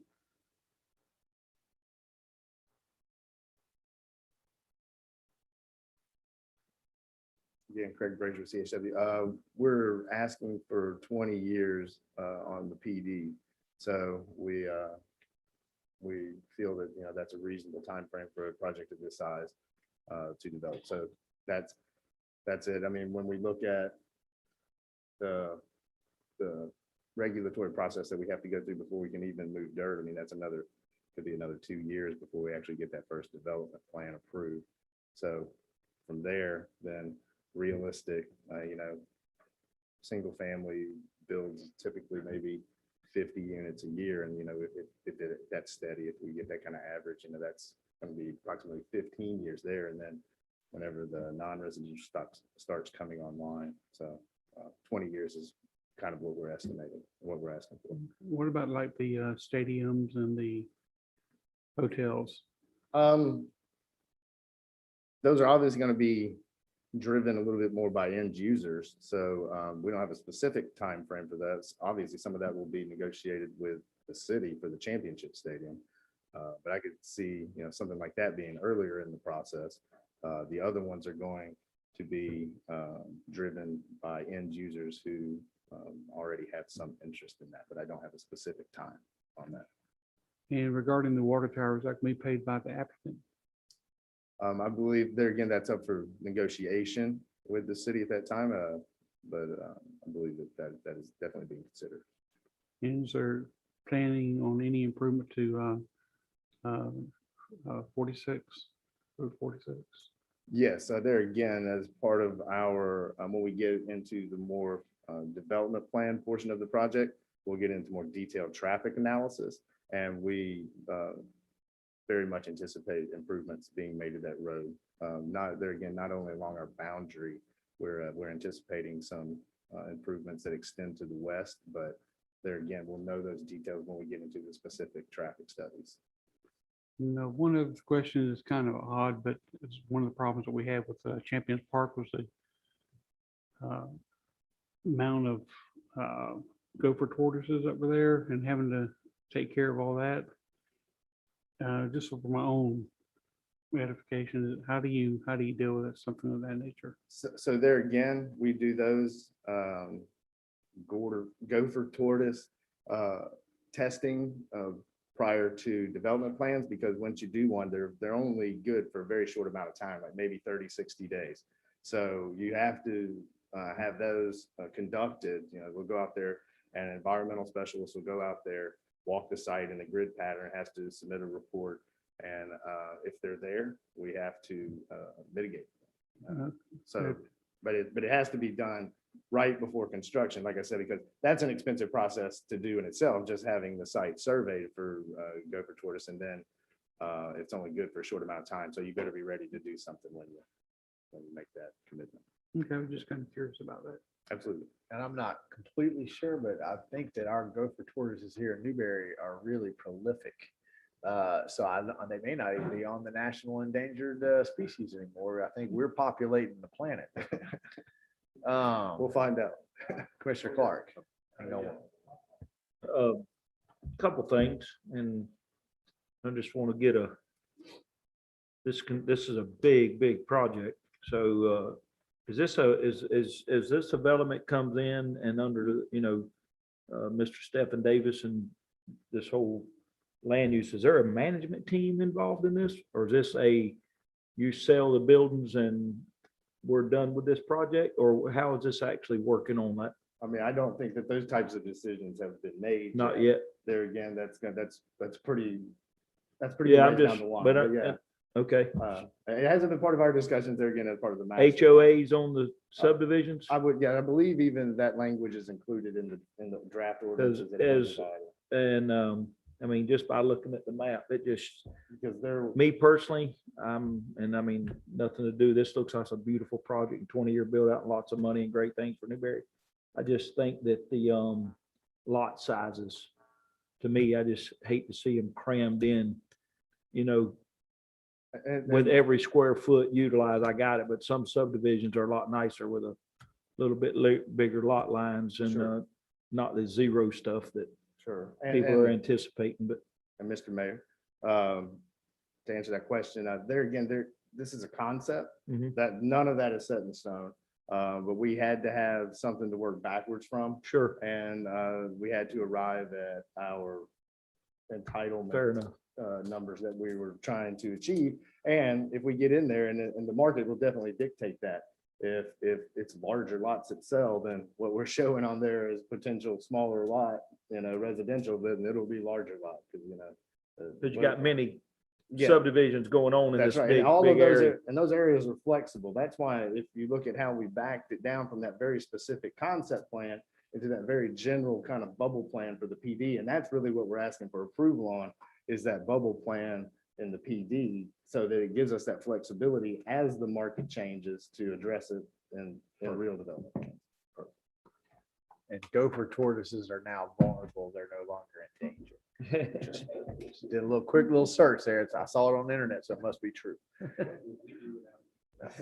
Tell you. Any other questions for the applicant from the dais? Seeing none, thank you, sir. Okay, would the applicant like to, Brian? Thank you, Mr. Mayor. I just wanted to clarify a couple of points.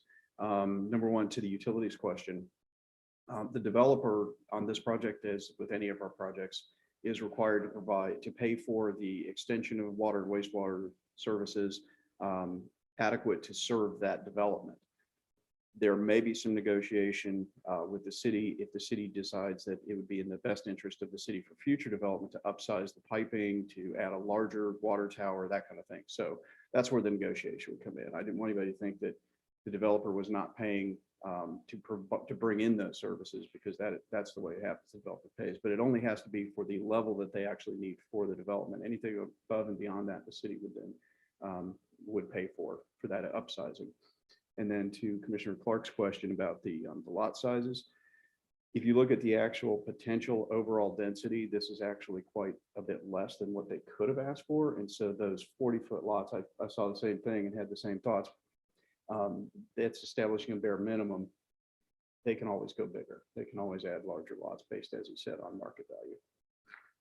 Thank you for those clarifications. Anyone want to ask any questions on the clarifications? Thank you, sir.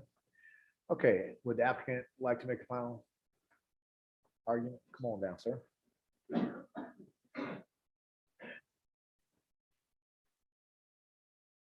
Good evening. My name is Stephen Davis. I'm the developer, not just the landowner. And yes, we have a management company, and I live here. So I plan on following this through as long as I'm on God's green earth, hopefully. So I wanted to know if you guys wanted to hear a little bit about the light manufacturing. Because that's, that was one of the original reasons for the economic development overlay. And we struggled and we couldn't get financing. I think we're a lot closer to that now. Dr. John Anfinson is here to give a brief overview of exactly why we think a healthy food manufacturing facility, research and manufacturing facility will do wonders for the city of Newberry and Alachua County for that matter. So with that, I'd like to Bring him down, please. and he did not get sworn in, so you're probably going to need to swear him in. Okay. Miss Judy, when we have this young man to the podium, could you swear him in? Yes. Good evening, sir. Welcome. Thank you for joining us. We're going to have our city clerk swear you in before you begin. Okay. Go ahead, Miss Judy. Please raise your right hand. Do you hereby swear or affirm the testimony you're about to give is the truth, the whole truth, and nothing but the truth? He said, yes, ma'am. You are these one. And can you give your name for the record for us, please? Excuse me, my name is John, Jon Anfinson, Anfinsen.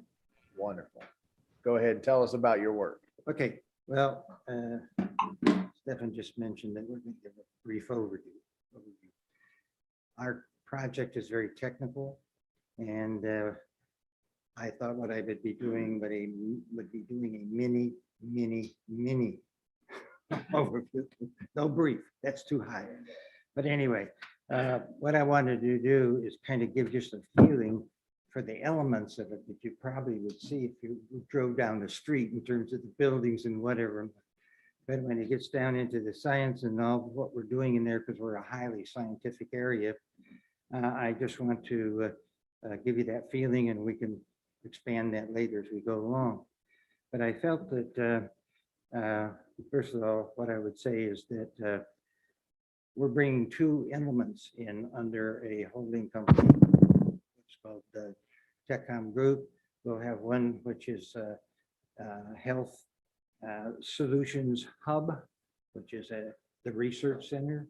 We'll have one part which is a light manufacturing building, which would be doing some food and dietary supplement type products.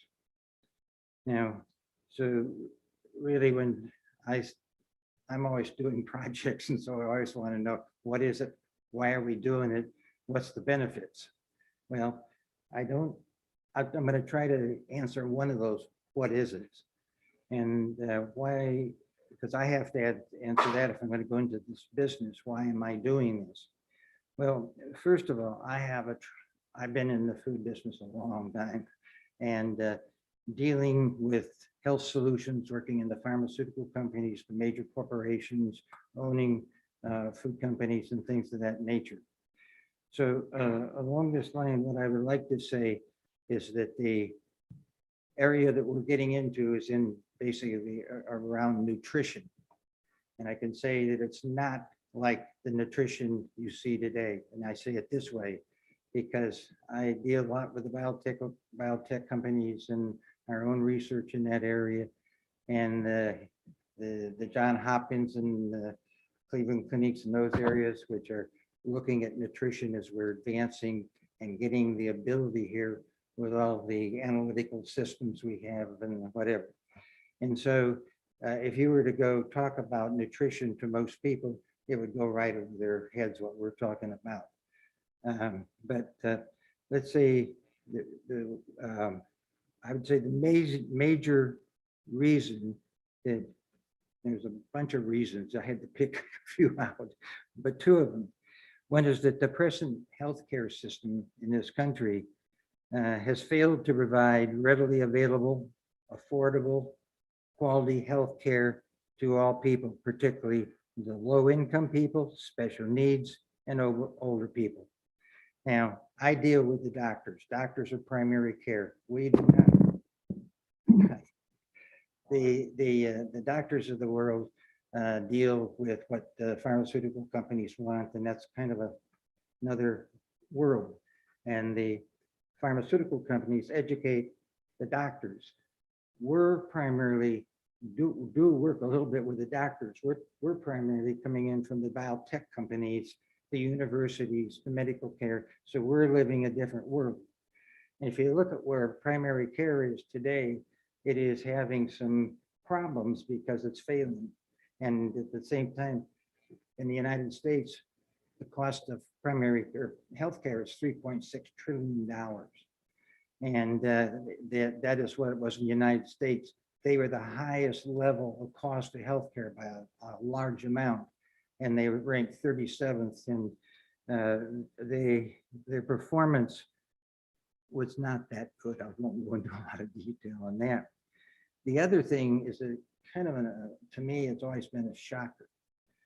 About 3 or 4 years ago, the Centers for Disease Control, and do we all know what Centers for Disease Control is? Okay. They came out and said that 70% of the the problems of health in the United States are due to foods. And they went through and they explained it relative to the lack of nutrition and the inferior foods, which are all these toxic contaminants that are coming in from all over the place, from foreign companies shipping things in, fertilizer, antibiotics and meats, and going on and on. It's mind-boggling. And my background has always been, my background is food chemistry with my doctorate in analytical biochemistry. And in that area, we've spent a lot of time doing these types of studies. And so we're well involved. We've done clinical studies with all sorts of things. And we have a tremendous background of data now that we're ready to move on. And we think we can solve a lot of these problems. And as it boils down to, I've got a team. There will be a staff. We're talking about bringing in this research area, which will have a administrative center in it, which will have about 15 employees as we start out. There will be a life science center, which built around the sciences, life science. There's actually, if you look at, try to identify those to any extent, there's about 70 life science professions in there. We plan to have approximately 20 people in there by the end of the first year that we're running. We'll have the bioanalytical lab, which is doing all the metabolic work, the clinical studies, the diagnostics, quality control. Our group right now has been working on the analytical methods. We have hundreds and almost thousands of methods, and we're working with the major biotechs and the major diagnostic companies, whatever. So, and then we've got the food science, where a lot of our engineering and that part will come out of. Now, when we get going here, and I could say probably after the first year, we will have about, let's see, about 100 people.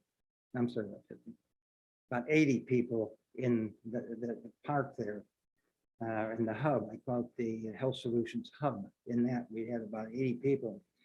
I am dealing with a network of people. That's how we have to thrive in this area, because there's so much that goes on. And right now, we're working with a major engineering firm, and I've been in major food companies for years, so I know many people. But right now, the food people, wait a minute, I forgot to say one thing. The first problem was the lack of affordability and the failure. Okay, and the second one was this whole thing about the Center for Disease Control says, I did say it, but I want to make sure it's understood, that about 70% of the health problems are related to food, and that's around nutrition and the inferior foods, and I could go a lot deeper into that. But it's very important that we understand that this food system has to be solved. And it's not like we're going to go out and force them to do it from a government standpoint or any other standpoint. From a competitive standpoint, they're going to do it. I've got manufacturers right now coming to me and saying, John, when are you going to have this up? We got to get going. The reason is they might have a $100 million product out there, and it's got problems with inferior aspects of their additives, or it's got problems with the nutrition, that there's a metabolic problem and they need to solve it. And as we're going along, we're digging these up, and the groups I'm working with right now are scared to death. They got major products out there that they say could come have them taken away. But you also got an unusual situation here. The food people are not into the analytical chemistry and the life sciences, and that's foreign to them. And so they're not going to solve that problem easily. And that's Doc, I think you may be starting to talk over our heads a little bit. And I think you had us with, we're going to cure hunger and nutrition and drop the healthcare system here. And I love the 80 jobs that's coming in, the high-tech science jobs. But when you start talking about my biometrics, I'm losing you a little bit. I don't mean to be that dumb. I'm trying my best to follow you, but I think we're very excited about this project. Where did I lose you in terms of the? No, you didn't lose me. I'm with you. Okay. I'm 100% behind this. I'm just not a scientist. Okay, well, I'm not, hopefully I'm not going too deeply into science. But the point is, the food problem of causing health problems has to be solved, and it's going to be solved through science. Okay, and what I'm saying is really the way we're designing with the life sciences going through the bioanalytical programs, we're one of the few elements out there that's taking it from concept and going and putting it into foods and dietary supplements. We got the whole ball of wax. If you go to a biotech company, they got biotech, but they can't take it the next step. You go to the food chemists, they don't know much about it either, okay? We're working with clinical studies where this is going to go.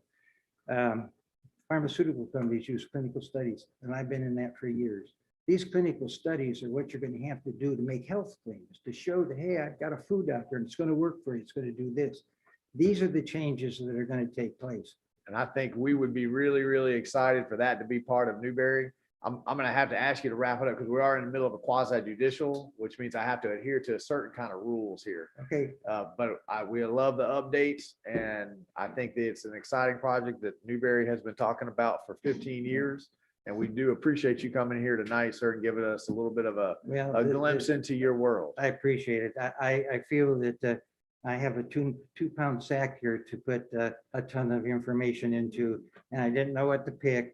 And I just decided to get in here and try to find a place that we could work. But I'm going to say one more thing, can I? Okay, in doing what we're doing with these entities, we're also generating other things that are in process and are going to come into an effect. In the area of coming into these new healthcare programs through the foods, we're going to have bioactives. These bioactives are going to come from foods. I'm working right now with international people who are trying to bring crops in here. And I think this would be one thing that Alachua County for certain and Newberry could really gain from in terms of their interest in the agri programs. I used to own an agriculture. I used a company I had in Agra, and I sold it to DuPont and Conagra. And so I'm very familiar with those types of projects. But right now, it's going to be a new world. Thank you, sir. Agriculture is changing tremendously. I agree. Okay, it was nice, and hopefully I Thank benefited you. you somehow We appreciate in you. my discussion. Okay, thank you. Okay, did the applicant, was that the end of the applicant's final argument? Yeah. Okay, would staff like to make a final argument? Okay. Rich, would you please advise the decision-making body as to the applicable law? Thank you, Mr. Mayor. We are governed by the substantial and competent evidentiary standard, which means any testimony, documentary or other evidence based on personal observation and which will establish a substantial basis from which an issue can be reasonably inferred. Thank you, sir. All right, we will now enter into deliberations. Board have any thoughts, comments? If there are no deliberations, I'll entertain a motion to approve with conditions, continue or deny the application. Move to approve. We have a motion from Commissioner Clark, a second from Commissioner Farnsworth. Any questions from the dais on the motion on the floor?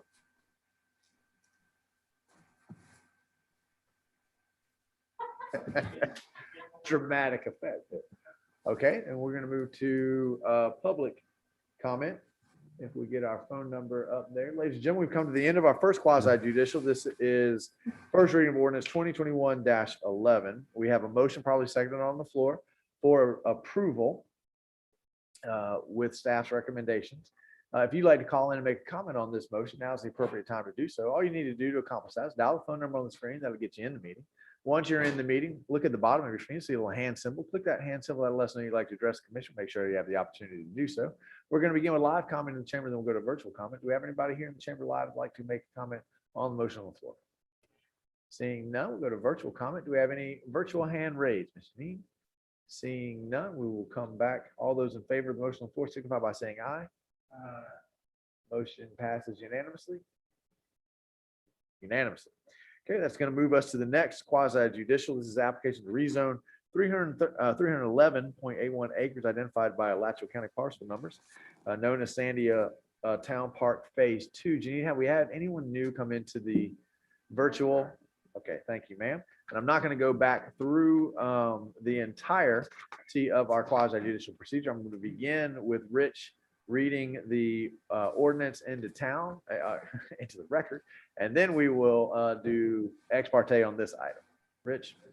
Thank you, Mr. Mayor. And as promised, I've scrolled much further down into our agenda packet. I'm now at page 201 for this ordinance, which is ordinance number 2021-13, LDR 21-09, an ordinance of the city of Newberry, Florida, relating to the rezoning of approximately 311.81 contiguous acres of land, more or less, pursuant to an application by the property owners of said acreage, amending the official zoning atlas of the city of Newberry land development regulations, providing for rezoning from agricultural within an economic development overlay area to planned development PD on certain lands within the corporate limits of the city of Newberry, Florida, providing severability, repealing all ordinances in conflict, and providing an effective date. The appropriate motion would be to approve the ordinance as read by title only. Thank you, Rich. We'll go ahead and do ex parte. Commissioner Norfleet, Commissioner Farnsworth, Commissioner Martin, Commissioner Clark. Hearing none, that will move us to staff's overview. Brian. Thank you, Mr. Mayor. As stated, this is ordinance 2021-13. It's an ordinance to basically rezone to 311 acres. Is your mic on, Brian? It We're is. having a hard time hearing.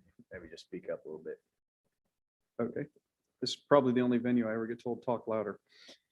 Have to get used to it. After this much time, you think I would.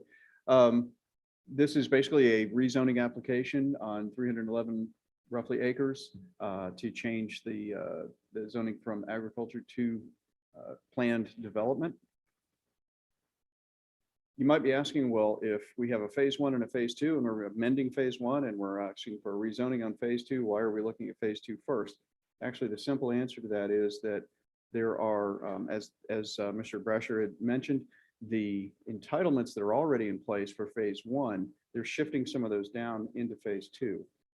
If you pass phase 1, but then for some reason decide not to pass phase 2, you've actually reduced the entitlements without the benefit to the applicant of the expanded phase 2.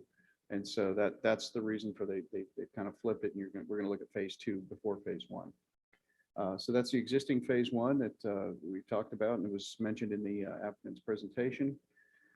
What we're looking at, of course, is phase 2. It's all zoned agriculture right now. They're looking to include that in the overall master development plan for Sandia Town Park development, is phase 2, approximately 311 acres. Again, it's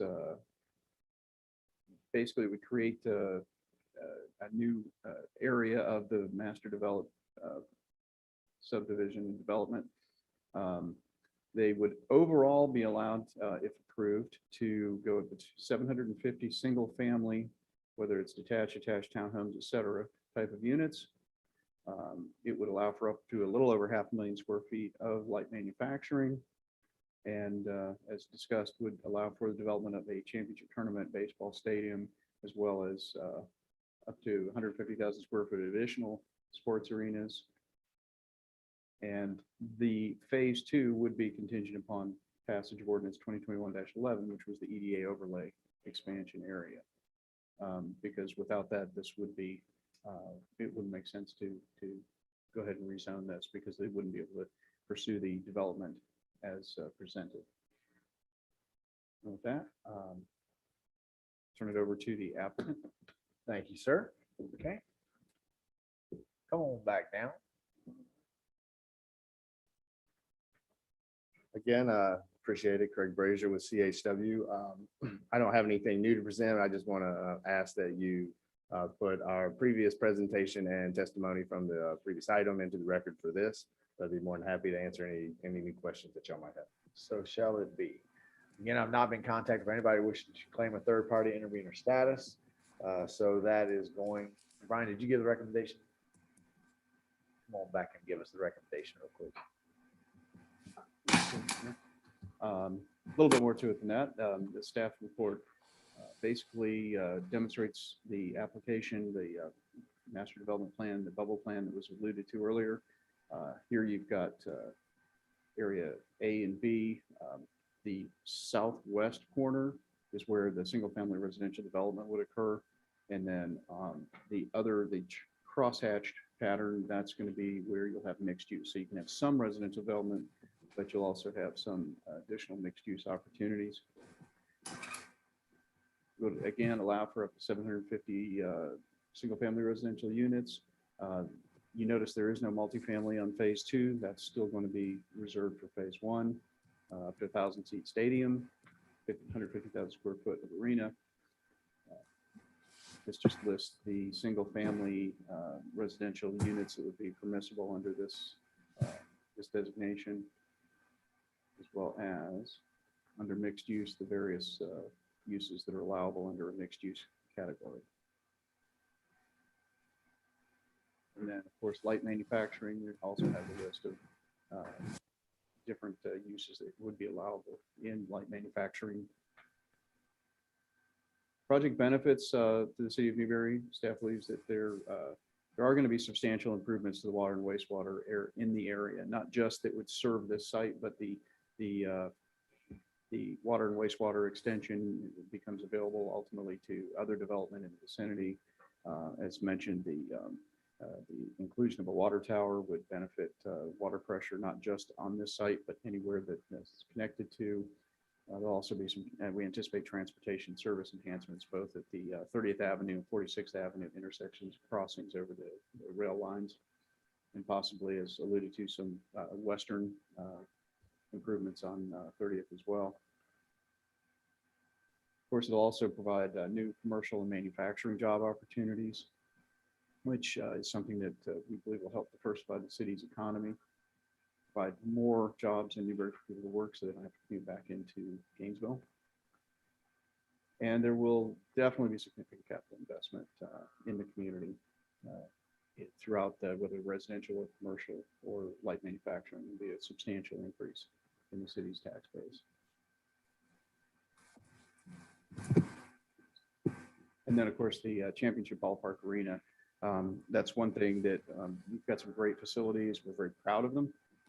The ability to then offer a championship arena for the final play at the end of the tournament is a big inducement, we've been told by the promoters.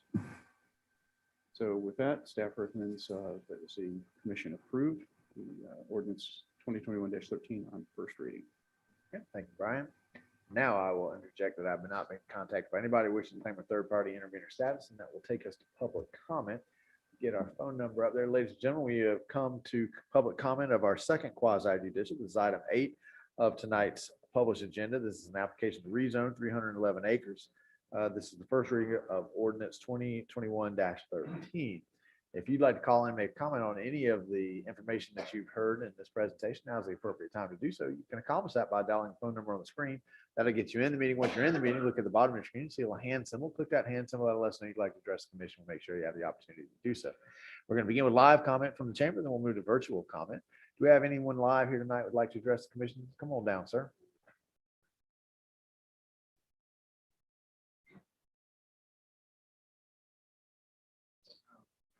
I'm Bruce Coleman. I live out, my property is on the southwest side of the phase one. And I heard him say something about doing something with the road. I'd just like to know what he's gonna do with the road, because he made a comment that there's gonna be 700 single family homes, but most people have 2 cars. That'd be 1,500 more cars going down those 2 roads. I mean, I don't live that, I want to live, there's a 28, I have 20 acres and there's 20 acres next to me, and then that's the property on phase 2. That's what I'm concerned about. Thank you, sir. We appreciate that. Any other live public comment? Hearing none, we'll move to virtual public comment. Do I have any virtual hands raised? Seeing none, that's going to take us to applicant cross-examination. Would you like to cross-examine anything that you heard from staff or participants? Okay. Staff, would you like to cross-examine? Okay. Member decision-making body, would you like to ask any questions of the applicant or staff? Commissioner Martin. If we could have the applicant come back and address reiterate, I guess, what the transportation upgrades that you're talking about. Craig Brazier again with CHW representing the application. At this time, we don't know specifics. I can tell you what we anticipate, but we will know the specifics once we get into the development plans and start doing. And I will say that when we do the traffic analysis for this, we will do the traffic analysis for an anticipated build out. So we won't be doing traffic analysis just piece by piece as smaller developments come in. We'll be looking at the project as a whole. So we will be taking into consideration all potential impacts. So what we would anticipate is resurfacing and potentially widening of 30 and 46. There would probably be a need for some sort of turn lanes there, whether it be right in only, right in, right out, or whether there be a need for some sort of dual type of turn. But that is at the bare minimum kind of what is expected. And like I said, those extensions would likely go further to the west than just the property boundary there along both of those roadways. But and then in dealing with FDOT, there's definitely going to be improvements at each of those intersections. So at the intersection of 46 and 2741, and the same at 30 and 2741, we'll have to be making improvements there that the FDOT will recommend. So at the minimum, that's what we expect to do. More details will come on that once we get into the details of that traffic analysis. Okay, thank you. Any other questions from the dais? Okay, seeing none. Would you like to make a final argument? Would staff like to make a final argument? Okay. Rich, would you please advise the decision-making body as applicable law and the factual findings? Mr. Mayor, we are governed by the same substantial and competent evidentiary standard that I just discussed a few minutes ago. Thank you, sir. Okay, we'll now enter into deliberations. If there are no deliberations, I'll entertain a motion to approve with conditions, continue or deny the application. I have a motion from Commissioner Farnsworth, a second from Commissioner Norfleet. Are there any questions or comments on the motion on the floor? Before we move to public comment, while we're getting the phone number up there, I just want to remind everybody watching that we're in a quasi judicial now thinking about zoning. We have lots of conversations, lots of negotiations to go before we get to site plans and we get to capacities.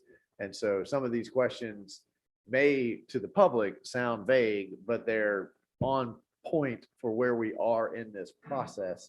There's going to be lots of future meetings where we will get into very specifics about what we are negotiating in terms of road improvements and those kinds of things. So we're at the beginning of the process, and sometimes we want to jump to questions about the end of the process, but that's why we have these processes to keep us on track.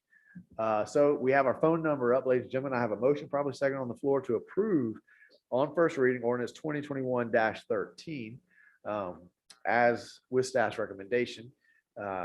If you'd like to call in and make a comment, ask a question on the motion on the floor, now's the time to do so. Just dial the phone number that you see on the screen. That'll get you in the meeting. Once you're in the meeting, look at the bottom of your screen, you see a little hand symbol. Click that hand symbol. That'll let us know you'd like to address the commission. We'll make sure you have the opportunity to do so. We're going to begin with live comment in the chamber, then we'll move to virtual comment. Do we have anybody else live in the chamber who would like to speak to the motion on the floor? Seeing none, do we have any virtual? Seeing none, we will come back. All those in favor signify by saying aye. Aye. Motion passes unanimously. Mr. Dean, do we have anyone new who has entered virtually? Okay, then I'm going to move for our last quasi judicial. I'm going to ask Rich to please read ordinance 2021-12 into the record, and then we'll do ex parte. Thank you, Mr. Mayor. Because I'm fixated on page numbers tonight, I'm on page 328 this time in the packet. This is ordinance 2021-12 preliminary development order number PD LDR 21-08, amending preliminary development order 11.02 of the city of Newberry, Florida, pursuant to ordinance 10-11 of the city of Newberry land development regulations as amended pursuant to an application by the property owner of said property on certain lands within the corporate limits of the city of Newberry, Florida, repealing development orders in conflict, providing an effective date. The appropriate motion would be to approve the ordinance as read by title only. Thank you, Rich. Okay, Commissioner Norfleet, do you have any ex parte? Commissioner Farnsworth? Commissioner Martin? Commissioner Clark? Hearing none, we will move to the staff overview. All right. Thank you, Mr. Mayor. As stated, this is ordinance 2021-12, which is to amend the existing plan development order for phase 1 of Sandia Town Park. This request would basically reallocate the mix of permitted housing types from phase 1 into phase 2.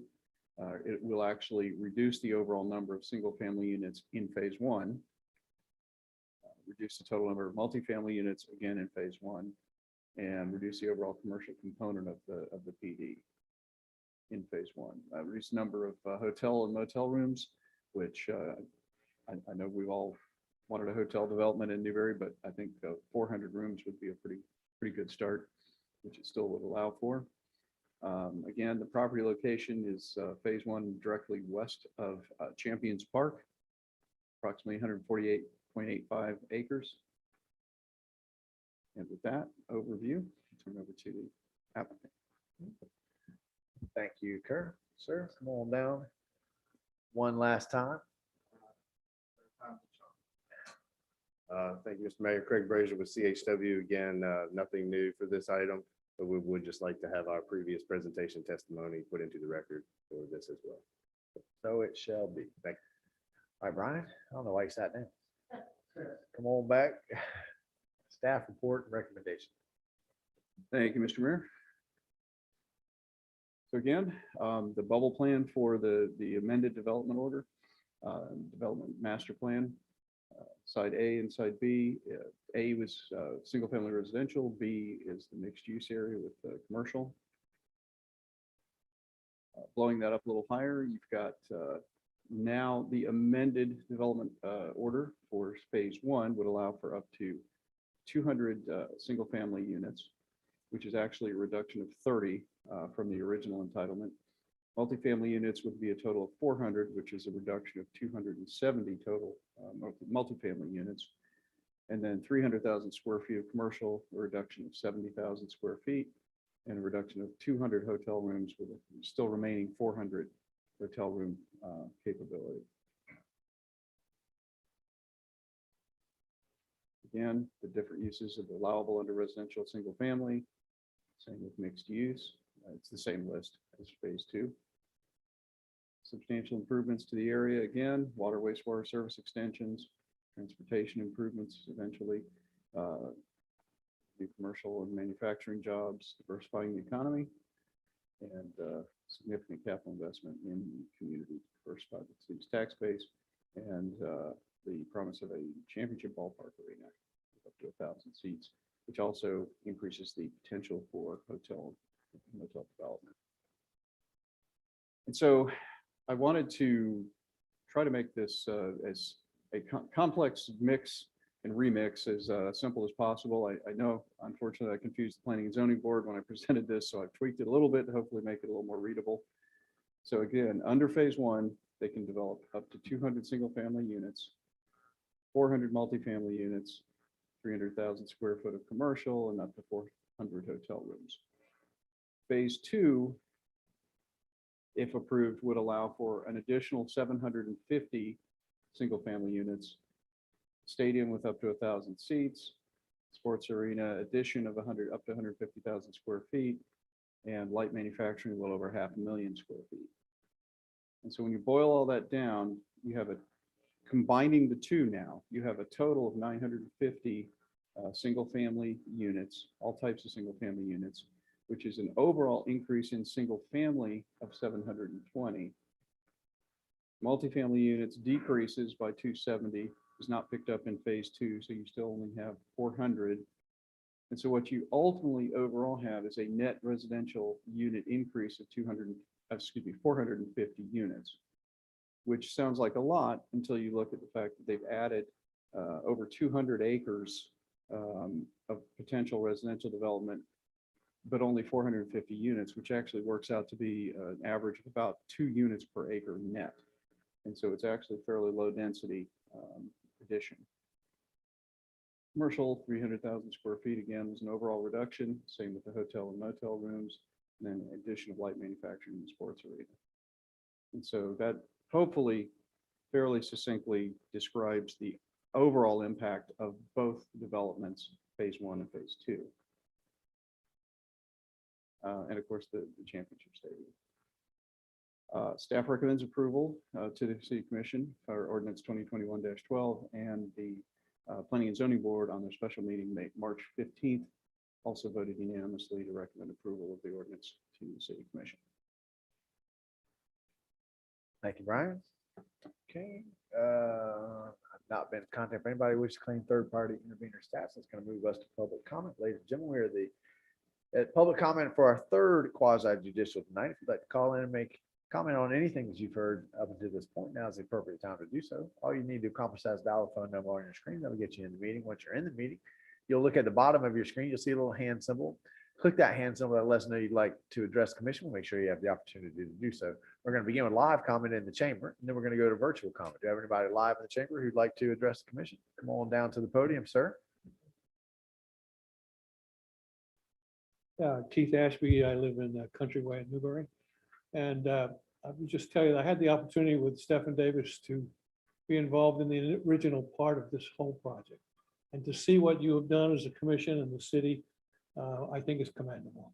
And this is a project that I think puts Newberry on the map. If it's not already on the map, it's a city to be reckoned with.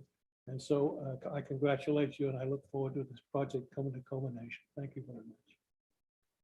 After the final vote is taken, sir, when it's appropriate to do so, I'll have a response to that. Okay, so any other live comment from the chamber? Any virtual comments? Seeing none, that's going to move us. Applicant, would you like to cross-examine? Staff, would you like to cross-examine? Okay, members, decision-making body, would you like to ask any questions of the applicant or the staff? Applicant, would you like to make a final argument? Staff, would you like to make a final argument? Okay. Rich, would you please advise the decision-making body as to the applicable law? Thank you, Mr. Mayor. We are again governed by the substantial and competent evidence standard. Thank you so much. We'll enter into deliberations. If there are no deliberations, I'll have a motion to approve conditions, continue or deny.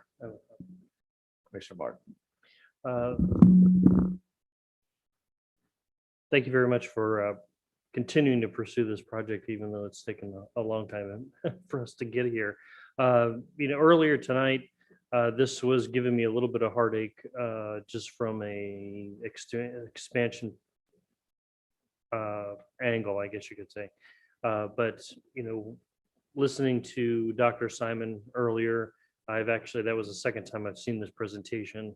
I do feel like there is a renewed sense of urgency, I guess, at the school board level for our school expansion issues. This project certainly is going to be something that would potentially stretch over a period of time and something that's not even going to be started for quite a while. I do like the idea of the commercial. I like those directions. And at this point, I am in favor of the project 100%. Certainly at this point in the process, we're kind of at the 100,000 foot level.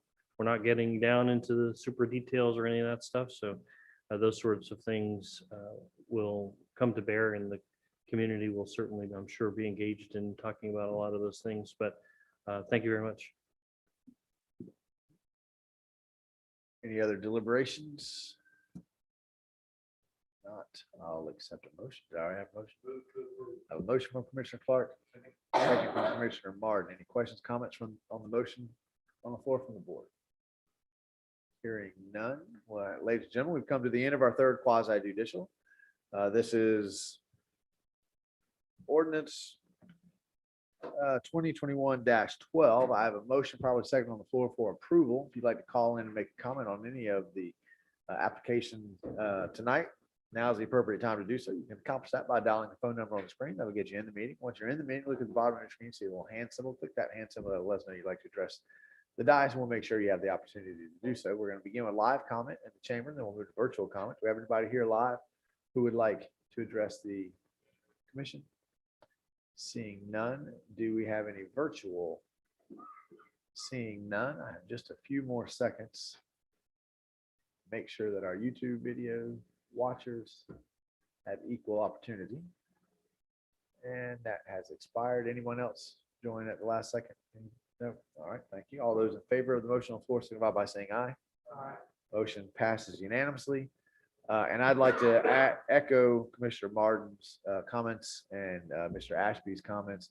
You know, all of us up here, we come in at a point in time in this city, and we do our parts. And sometimes we get to see the end, and sometimes it's other folks up here that take that vision all the way through. So thank you, sir, for your part in this. And I join your thought that the fruition of this project is going to change and put us in a different space in our city's history. So thank everybody who has been involved. Mr. Davis, we want to certainly appreciate everything that you've done for the city of Newberry when it comes to donating the land and making this really exciting possibility come before us so that we can explore it. So thank you for years of continued service to this community. And with that, we will leave quasi judicial and we will enter back into legislative. So we'll move to item 10 on tonight's. This is creating a city ordinance to allow for longer stays in recreational vehicle parks, commercial campgrounds. This is the second reading of ordinance 2021-15. I think, Brian, are you taking us? Yeah. Brian, are you taking us through this?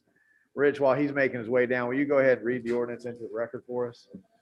Thank you, Mr. Mayor. Ordinance 2021-15 LDR 2111, an ordinance of the city of Newberry, Florida relating to amending the text of the land development regulations of the city of Newberry, Article 4, Section 4.2.37, entitled Recreational Vehicle Parks and Commercial Campgrounds, specifically sections 4.2.37.4, subsection 3 and subsection 5, general requirements, and section 4.2.37.9, subsection 6, commercial campgrounds, to increase the maximum length of stay for guests and to increase the percentage of park model rental units, providing severability, repealing all ordinances in conflict, and providing an effective date. The appropriate motion would be to approve the ordinance as read by title only. Thank you, Rich. We'll hear our presentation, and then I'll ask for a motion. Go ahead, Brian. Thank you, Mr. Mayor. As the attorney stated, it's draft ordinance. It's actually no longer draft ordinance. It's been approved on first reading. Ordinance 2021-15, which would allow for longer stays and larger number of allowable park models in RV parks. We have gone through this before. It's an application actually by M3 Development, which are currently developing Treehouse Village, which is an 850 unit, potentially 850 unit RV resort on the north side of Newberry. current LVRs, land development regulations require that the maximum stay of 90 days at the park. The applicants contend they need a longer time to be competitive in the market. At the last commission meeting on the 22nd of March, the commission reviewed the request and actually made a recommendation to eliminate the requirement of a limited stay and to move forward to that court. Nothing in the ordinance has changed except the text that the commission, the motion to approve included, which was to eliminate the length of time stay and to grant not 40%, which the applicant was asking for, but 30% of park models. And so I did want to point out one of the big considerations and items of discussion that the commission talked about was the idea of someone being able to allow the establishment of legal residency while living at the RV park if there was no time limit. And so I took a little bit of liberty, but I addressed that in the amended language based on the motion. And so now it says that the single occupancy in a park should not be time limited, but park tenants are prohibited from establishing legal residency in the park. And then the other change, of course, was down below on item number 5, which was the change from 10% to 30% of all spaces permitted. And the same goes for commercial campgrounds, which is the companion. And with that, staff recommends enactment of ordinance 2021-15 on second reading. To recap, on the March 1st Planning and Zoning Board meeting, it was recommended for approval to the City Commission, and then March 22nd, City Commission hearing voted for it to approve the ordinance with the amendments. Thank you, Brian. Do we have any, this is a second reading. Do we have any new questions, comments, thoughts? We talked about this fairly extensively before from the dais. Okay, we've had the ordinance read into the record and we're ready to make a motion. I have a motion to approve from Commissioner Martin. I have a second from Commissioner Norfleet. Any questions or comments on the motion on the floor from the dais? The only question that I have, Brian, we're going to have this question on item 12 and 13. I had an interesting exchange with ASO today, this weekend, about a violation that they said we have clearly made it illegal, but we have failed to identify them as the enforcement agency. So even though they knew it was illegal, they couldn't do anything about it. So I'm wondering, this may be a question for Rich. It seems to me that that is a blunder we would not create. We would not make a mistake that big that we've spent all this time up here thinking about our laws.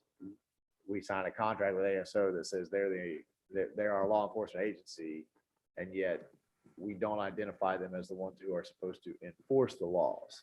So do we, in every time we pass an ordinance, whether it is length of stay or food trucks, do we have to have a caveat in every single ordinance that we pass that ASO is our enforcement, or is that covered in our contract with ASO? And if it is, they are not aware of that. Mayor, if my understanding is correct, a lot of the items in our code are going to be handled. The enforcement mechanism is code enforcement, not ASO. But for the elements of a criminal nature, then the enforcement is with ASO. And the city attorney might want to weigh in on that. But for instance, the length of stay, if there was one imposed, would be enforced through code enforcement. The number of park models might not be code enforcement in that instance, might be the planning department. But so for those elements that are in the code, that becomes a code enforcement issue and enforceable through the special magistrate process. If it's of a criminal nature, then obviously the Electric County Sheriff's Office would be the enforcement mechanism. Rich, you want to add to that answer? A couple things. First of all, I would agree with everything that Brian is saying. There may be something specific that we need to look at depending on the circumstance in terms of, I think, Chapter 513 of the Florida statutes comes into play, which might shed some light on this. I will also just make a note, sort of, I guess, interesting, given your comment, Mr. Mayor, that you had a couple conversations about these things over the weekend. We actually do have a call that our office has received today from Jacob Rush, who is the new general counsel for the Alachua County Sheriff's Office. And he wants to talk about this particular issue. So we'll probably be setting up a call with him to sort through some of these things and see if we have some common ground on this. And some of it may be driven by the fact that there's new general counsel involved. I'm not really sure. I'm not really sure what the conversations were this weekend and who was directing those, but it's certainly an issue that we need to discuss with their general counsel to make sure that we're on the same page as far as what the contract says and how it should be applied. Okay, I'll elaborate when we get to item 12, but it seems like we need to add another layer, and I'll do a better job of remembering this in the future. Anytime we pass a law, having a conversation about who should be able to enforce this law, because I think 90% of the time, 95% of the time, we could probably do it through code enforcement. But I don't know why we wouldn't just also list them as an enforcement agency just for that last remaining 5%. But that's my only question. I have a motion, probably second on the floor. No other further questions from the dais. Ms. Jean, will you put our phone number back up? Ladies and gentlemen, we've come to the end of a conversation on item 10 tonight, which is the second reading of ordinance 2021-15. This is about RV resorts, campgrounds, and how long folks can stay there and how many park models they can have. If you've heard anything in that conversation that you'd like to ask a question about, now's the appropriate time to do so. All you need to do to converse is dial the phone number on your screen. That'll get you in the meeting. Once you're in the meeting, look at the bottom of your screen, you see a little hand symbol. Click that hand symbol. Let us know you'd like to address the commission. We'll make sure you have the opportunity to do so. We're going to begin with live comment, then we'll go to virtual comment. Do you have any live comment you'd like to address the commission? Seeing none, do we have any virtual hands raised? Seeing none, all those in favor of the motion signify by saying aye. Aye. Motion passes unanimously. That will move us to item 11. This is also a second reading of ordinance 2021-10. I think Wendy's going to take us through that, but Rich, would you go ahead and read the ordinance into the record for us? We want to streamline the administrative approval process for accessory structures. Thank you, Mr. Mayor. Ordinance 2021-10, LDR 21-07, an ordinance of the City of Newberry, Florida, amending the text of the City of Newberry Land Development Regulations as amended to amend supplementary district regulations, section 4.2.4, entitled Accessory Uses and Structures, and zoning districts, sections 4.4.3, 4.5.3, 4.6.3, 4.7.3, 4.8.3, 4.9.3, 4.9A.3, 4.18.3, 4.19.4, 4.20.3, 4.21.3, each entitled Permitted Accessory Uses and Structures, providing for administrative approval to allow permanent and temporary structures within required rear yard setbacks based on specific criteria, repealing all ordinances in conflict and providing an effective date. The appropriate motion would be to approve the ordinance as read by title only. Okay, thank you, Ms. Wendy. Go ahead, or thank you, Rich. Go ahead, Ms. Wendy, with the presentation, and then we'll hear a motion. All right. In this, let me see, this application, let me get to where I can see that. Okay. We could go through those slides. Yes, that's great. So this application is a good thing. This is one of those positive things we're trying to streamline the process for our permitting. So as you know, that frequently we have variance applications to place temporary or permanent accessory structures in the rear yards of properties. And it would be a few feet from or abutting that rear property line. And to date, most of those requests would be approved by the Board of Adjustment after they're heard by the Planning and Zoning Board. And all of those kinds of requests that are pretty straightforward are the ones that are backing up to non-residential property that's designated as common open space or drainage or conservation or a road or commercially zoned property. And the next slide gives you the background for what we're talking about with the timing. So a typical variance process, when someone has to come in and they want to put an accessory structure up to the property line in the rear of the property, that could take 5 to 7 weeks, a typical administrative approval process, 1 to 5 business days. So looking at that and how these have been handled over the last several years, the Board of Adjustment did direct the staff to draft code amendments to provide for a streamlined staff administered process. And the next slide will give you the recommended language, and that is to provide for this approval process through the Land Development Regulation Administrator to administratively approve these applications, whether it's for a permanent or a temporary accessory structure that would be located in the required rear yard setback all the way up to the property line, provided that the rear yard does back up to and directly abut non-residential property that's either a publicly or privately owned stormwater area, open space, conservation, or a commercially zoned piece of property. The next slide will show you that this is the amendment that is in your ordinance that's shown for each of the different districts, whether it was agricultural, residential, single family, residential, multifamily, that kind of thing, that lists all those different districts. And that provides for uses and structures which are administratively approved to have that accessory structure in the rear yard, according to that section that we just showed you before in the previous slide. The next slide will give you the recommendation of the Planning and Zoning Board. They recommended that the commission approve this at their meeting on March 1st. And on March 22nd, you held your first public hearing at which you approved the ordinance on first reading. Staff would recommend that you approve the ordinance 2021-10 for LDR 2107 on second reading, which is your next slide that gives you the staff recommendation. Okay, thank you, Ms. Wendy. Okay, do we have any questions for staff? Seeing none, do I have a motion on second reading of ordinance 2021-10? I have a motion from Commissioner Martin, second from Commissioner Norfleet. Any comments or questions on the motion before from the dais? Seeing none, we're going to move to public comment. Ladies and gentlemen, we've come to the end of item 11 on tonight's published agenda. This is second reading of an ordinance that streamlines our administrative approval process for accessory structures, rear yard setbacks. If you'd like to call and make a comment on anything you heard during the presentation, now's the time to do so. You can accomplish that by dialing the phone number that's on your screen. That'll get you in the meeting. Once you're in the meeting, look at the bottom of your screen, see a little hand symbol. Simply click that hand symbol. Let us know you'd like to address the commission. Make sure you have the opportunity to do so. We're going to start with live comment in the chamber, then we'll move to virtual comment. Do I have anybody live in the chamber who'd like to address the commission on this motion?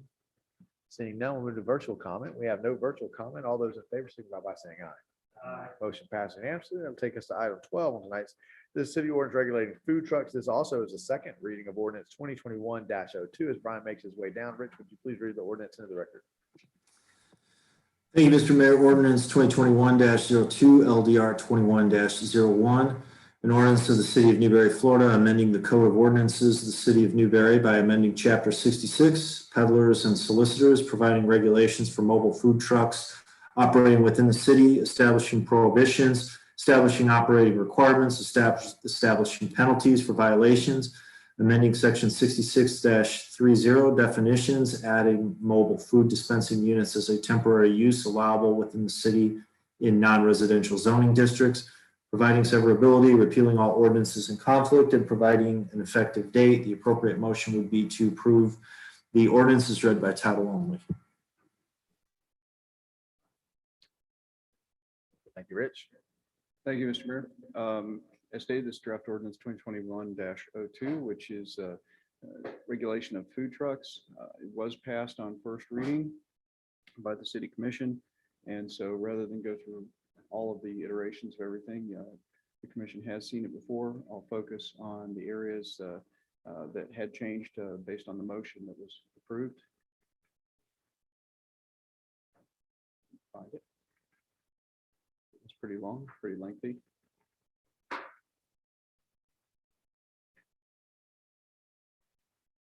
And basically, the only change that the motion included was to loosen the restrictions on signage.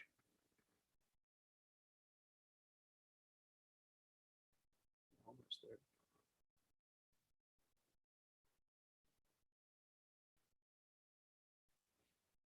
There we go. And so basically, the commission felt that we could loosen up a little bit on the requirement to have only the signage on the truck and one temporary sign. And so staff rewrote the draft ordinance to say that you can have the signage on the food truck and or temporary signs may be located only on the site where the food truck is located. So whatever the size of the parcel is, if it's located there, just not, again, still in the city right of way. So basically anywhere on the property would be appropriate, just not on city right of way. And that was the only change included in the motion for approval on first reading. With that. Oh, there we go. So staff's recommends approval of ordinance 2021-02. Stated the Planning and Zoning Board recommended approval to the commission on March 1st and March 22nd. The commission approved on first reading the draft ordinance with the amended text. Okay, do we have any new questions for this? Hearing none, do I have a motion to approve, continue, deny? I have a motion for approval from Commissioner Norfleet. A second from Commissioner Martin. Any comments or questions on the motion on the floor for the dais? My only question is enforcement. So I think the food truck issue, what happened this weekend is we had a vendor, kind of a question about whether or not he was a vendor, selling hot dogs outside in the right of way, outside of Champions Park. Kids in the streets, getting hot dogs, potential for someone to be hit, run over, why we don't allow you to set up in the right of way. Call ASO. To ASO's credit, very responsive. They said they would come out, but that's when they also said, but we see where you have guys, where it's illegal to set up a food truck in a right of way. However, y'all haven't identified us as the enforcement, so we can't make him move. Now I did say, well, you know, what if it's creating, if kids in the streets creating a danger? He said, well, if there's kids in the street and somebody could get hit, then we can make him move under a different ordinance. My problem with that is that's dependent on when the cop gets there, right? Game starts playing, all the kids go play the game, cop leaves, then all the kids come back in the street, someone gets hit, and now everybody starts pointing fingers. And ASO says, well, it's not our fault. City of Newberry forgot to identify us as the enforcement agent. We say, we made it illegal, and we have a contract with you as our law enforcement agency to enforce our laws. So I understand, although I'm beginning to see that this is a mistake because we are on a 4-day work schedule in the city. And most of these kind of violations happen when you guys are not on call, and these guys are on call 24/7. So I end up going out to talk to a hot dog vendor with ASO saying, we can't do anything about it. So if these kinds of ordinances, and I agree that the length of stay in an RV park may 99% of the time fall under code enforcement, but why wouldn't we just have a blanket resolution when it comes to enforcement that says anything that these guys say is illegal in the city of Newberry, ASO is our enforcement arm? I know, Mr. Mayor, that in the past, there were some elements of our code that the Alachua County Sheriff's Office declined to enforce, such as parking. Literally, there's a new sheriff in town, so maybe it would be time, I had to get that in. There'd be time it'd be time to either renegotiate that or explore how that can be implemented in the existing contract or future contracts. And this would probably be consultation with the city attorney, with planning and city attorney, to decide if it's as simple as a blanket ordinance that says that the Alachua County Sheriff's Office as our law enforcement agency has blanket authority to enforce any and all codes of the city of Newberry. Expected and required. That part gets in negotiation, I guess, with the new sheriff. So, Well, it sounds to me like, Rich, you've already been reached out to from ASO to have this conversation. You know, we're discussing something that is distinctly pertinent to the issue that happened over the weekend. I mean, can we add a clause right now that says ASO will enforce our food truck violations? Mr. We have Mayor. to have this conversation and then bring this ordinance back for another 2 readings. Mr. Mayor, we could Hang on, add Rich, that. We can't hear you. Start over, Rich. We couldn't hear you. Can you hear me right now? Okay. We could add that, and I would actually argue, based on my quick review of our law enforcement contract, that, thank you, Dallas, he's provided to our office here. I think it would be overkill, quite honestly. I think we can include that in a motion tonight if we so desire, just because of the experience we had this weekend.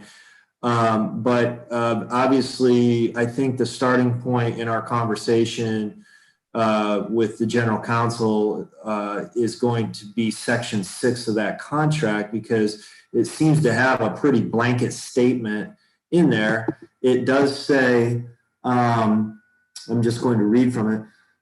Sworn law enforcement officers of the sheriff are hereby vested with the power to enforce the ordinances of the city, to make arrests incident to the enforcement thereof, and to do such other things and perform such other acts as are necessary with respect thereto.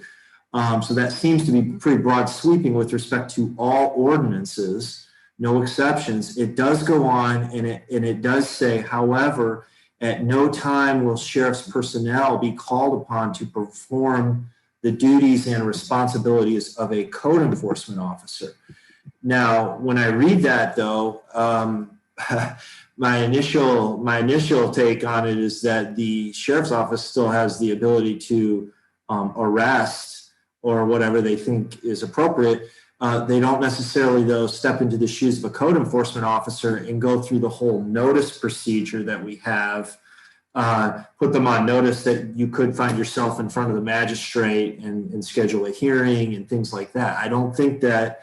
I think that's the intention behind that provision, but I think that's where our discussion starts with the general counsel. And I am not asking, an ASO officer to go and arrest somebody who has failed to move their shed 2 feet in the backyard. But when we have a clearly dangerous situation in a street with kids, it seems to me like that contract there would clearly fall into place. And the reason I'm frustrated is that over my 10 years on this dais, I have called ASO 6 times. Now, we were not under this contract for all 10 of those years, but 6 times I have called ASO, and the answer has always been the same. We can't enforce that. So parking violations, all kinds of things that come up that our residents get really frustrated. Where is our law enforcement? Why won't our law enforcement do anything? And the answer is always the same.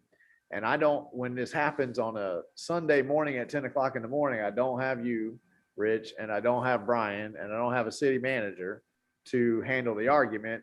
I just have me and the officer who says, well, my commanding officer says we can't enforce this, so we can't do anything. And so we're kind of stuck, without me calling up the entire city to come out to Champions Park and say, I know it's Sunday morning at 10 o'clock, but I got kids playing in the street and ASO says they can't do anything. So whether we have to start including language in every single ordinance that we pass, whether we can clarify our contract, but somehow, some way, we've got to answer this question with our law enforcement agency, because the answer cannot always be, that's not our job. We can't do that, especially when we got kids playing in the street in a dangerous situation. So I'll get off my soapbox there, come back to the second reading of ordinance 2021-02. I have a motion, probably second on the floor, with no questions from the dais. Ladies and gentlemen, if you'd like to call in and address the commission on this question, now's the appropriate time to do so. All you got to do is dial the phone number on your screen. That'll get you in the meeting. Once you're in the meeting, look at the bottom of the screen, see a little hand symbol. Click that hand symbol, let us know you'd like to address the commission. Make sure you have the opportunity to do so. We're going to begin with live comment, then we're going to go to virtual comment. Do we have any live comment in the chamber who'd like to address this motion on the floor? Seeing none. Do we have any virtual comment? Seeing none. All those in favor signify by saying aye. We had a motion from him and a second.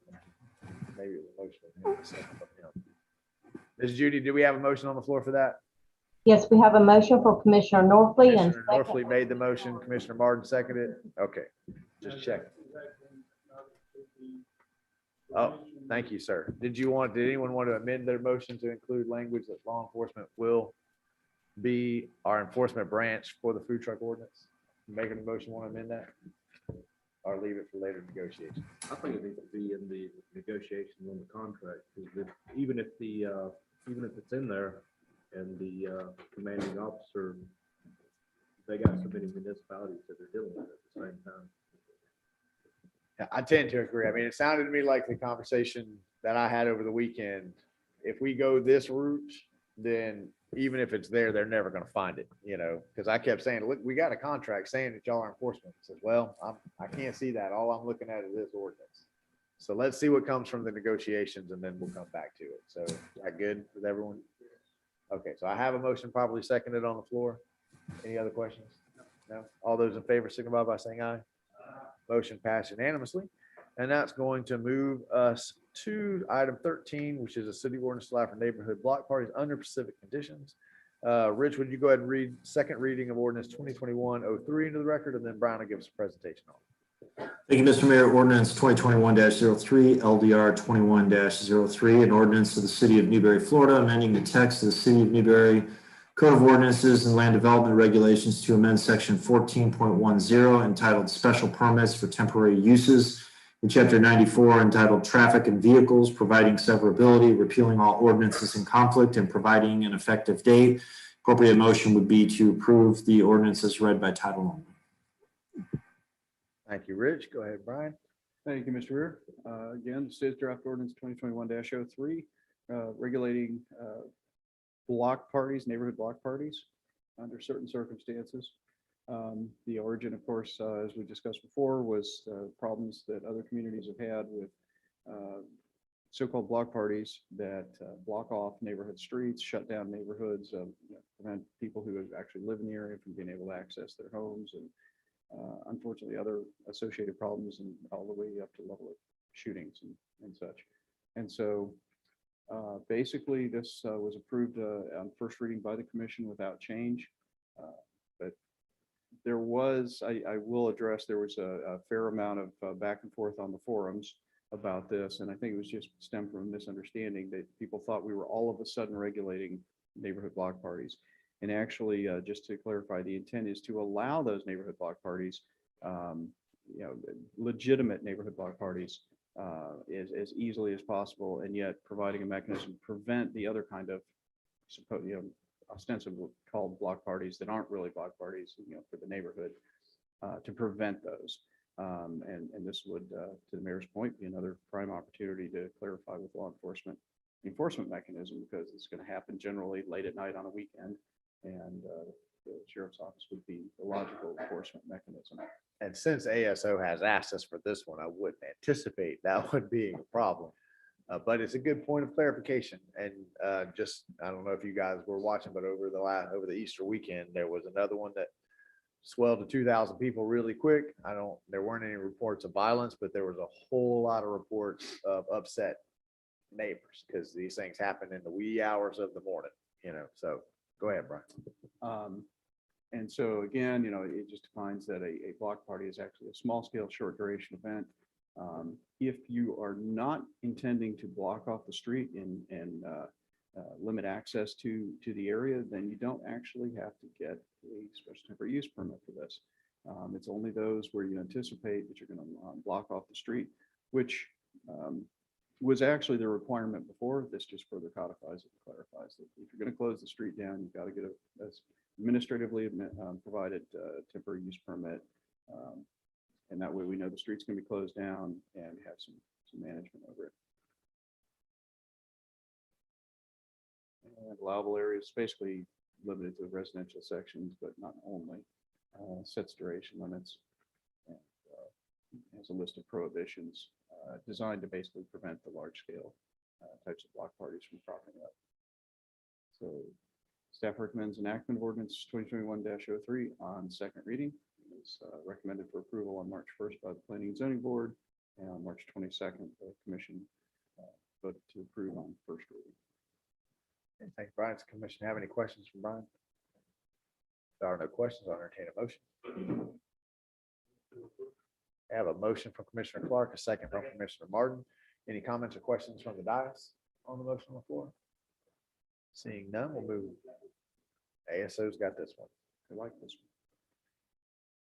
Ladies and gentlemen, we have come to the end of item 13. This is second reading of ordinance 2021-03. This will allow a mechanism for neighborhood block parties to happen under specific conditions. If you'd like to call in and make a comment on this ordinance, now is the appropriate time to do so. You can accomplish that by dialing a phone number on the screen. That'll get you in the meeting. Once you're in the meeting, look at the bottom of the screen, see a little hand symbol. Click that hand symbol, that'll let us know you'd like to address the dais. Make sure you have the opportunity to do so. We're going to start with live comment, then we'll go to virtual comment. Do you have anyone live in the chamber who'd like to address the commission? Seeing none, we will go to virtual comment. Do we have any virtual hands raised? Seeing none, all those in favor signify by saying aye. Motion passes unanimously. I'd like to make one small change. Can we switch 14 and 15? It's getting on in the evening and Mr. Ashby's been very patiently waiting. Can we go ahead? His item will be really quick. So look, can we go ahead and do the appointment of the Rural Community Assistant Partnership Board of Directors first, and then we'll talk about our fund balance. Come on down, sir. And Dallas, well, you're going to introduce, I'm sorry. No, Keith is going to introduce this. Thank you again, Jack, Keith you Ashby. mind I live switching? in Countryway, in Newberry. You know, I had the privilege of serving 30 years in the United States military. And so they call that a lifer. And, but it wasn't my life, because after that, I did 20 years as a county manager and a city manager, and 10 of those years right here in Newberry. 12 years ago, I was asked to serve on the CERCAP board, which is the Southeastern company within the RCAP. RCAP is the Regional Community Action Program that serves all 50 states, boots on the ground employees that provide drinking water, wastewater, and economic development through towns with populations less than 10,000. About 4 years ago, from the board at CERCAP, I was asked to serve as the chairman of the board for RCAP. Now, RCAP has six companies nationally, and they provide services in the three areas that I just mentioned: drinking water, wastewater, and economic development. So it's been a privilege to do that. In the last 12 years, I've been on Capitol Hill every year for the fly-in, when we visit all the congressmen, all the senators, and I am the Florida representative. And so I've been honored to do that, and I've been asked to serve again for another 5 years. The title is rural community, right? And Gainesville is not a rural community. Newberry is, and I'll be proud to serve again, appointed by Newberry, and that's what I'm asking for this evening. Sir, you may say military wasn't your life, but all I heard was RCAP, CERCAP, boots on the ground and flying. So I think you got the terminology down, but it's a great pleasure having somebody in that position right here in the city of Newberry. Thank you for the 12 years you've served. You need a motion from this board to appoint you as that? I do. Okay, anybody like to make that motion? I have a motion from Commissioner Farnsworth. I have a second from Commissioner Martin. Any comments or questions on the motion on the floor from the board? Okay, we do have to go to public comment since we have a motion on the floor, so we'll put the phone number up, ladies and gentlemen. Living in our midst is Mr. Keith Ashby, who has served for a dozen years on a CERCAP and a RCAP and a board, which provides assistance to rural communities. And this board would like to appoint him to continue in that function, representing rural communities, representing Newberry, going up to Washington, D.C. and letting them know that rural communities still need all of those services as well. You listen to the conversation. If you'd like to call in and have anything to say about it, the phone number is on the screen.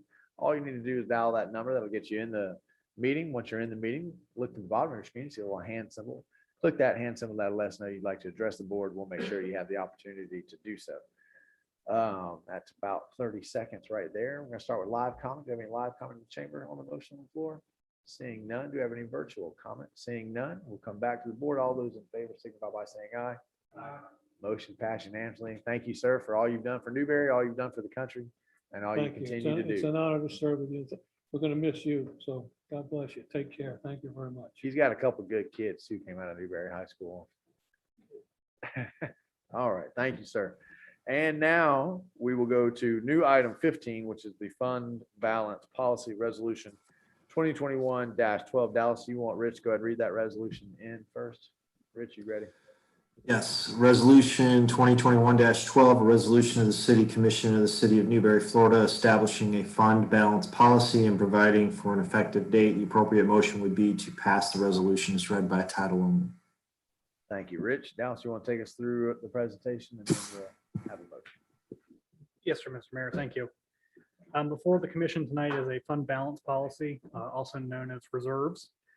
This resolution before you does not change any of the policy that the city commission has previously adopted. However, the city commission has never formally adopted a fund balance policy. It's always just been guidance from the commission, nothing formal. So this policy does codify your existing direction that you've given us in terms of fund balance, which is a 2.5 months of operating reserves in our fund balance. This policy does break that 2.5 months into two separate sections, one being about 2 months worth of unassigned fund balance and one being about a 2-week period, 2 to 6% of our operating budget in a stabilization fund. The reasoning behind that is it would be more difficult for city staff or the commission to get into the stabilization fund. So we are putting that separate just to give us a little bit more cushion in the event of an emergency. We're guaranteed to have that set aside. Having this fund balance policy adopted by the commission will guarantee that your auditors will check it every year. And so if the city is not meeting the thresholds that the commission has adopted, your auditors would report that to you. Obviously, city staff would as well. However, you do have that extra level of accountability now requiring that our auditors would report that to you in case city staff did not. So the policy before you tonight, again, is your current policy, which was codified in resolution. It's a policy that almost everybody up here at some point in time has touted publicly, and this would put it down in writing. Any questions for Dallas? I think Dallas is just wanting to get a perfect score on his accounting review is what it is. And he doesn't want anything to slip through the possible crack here. Mr. Mayor, while that is all entirely true, the real fact is I have to do an internship to get my degree.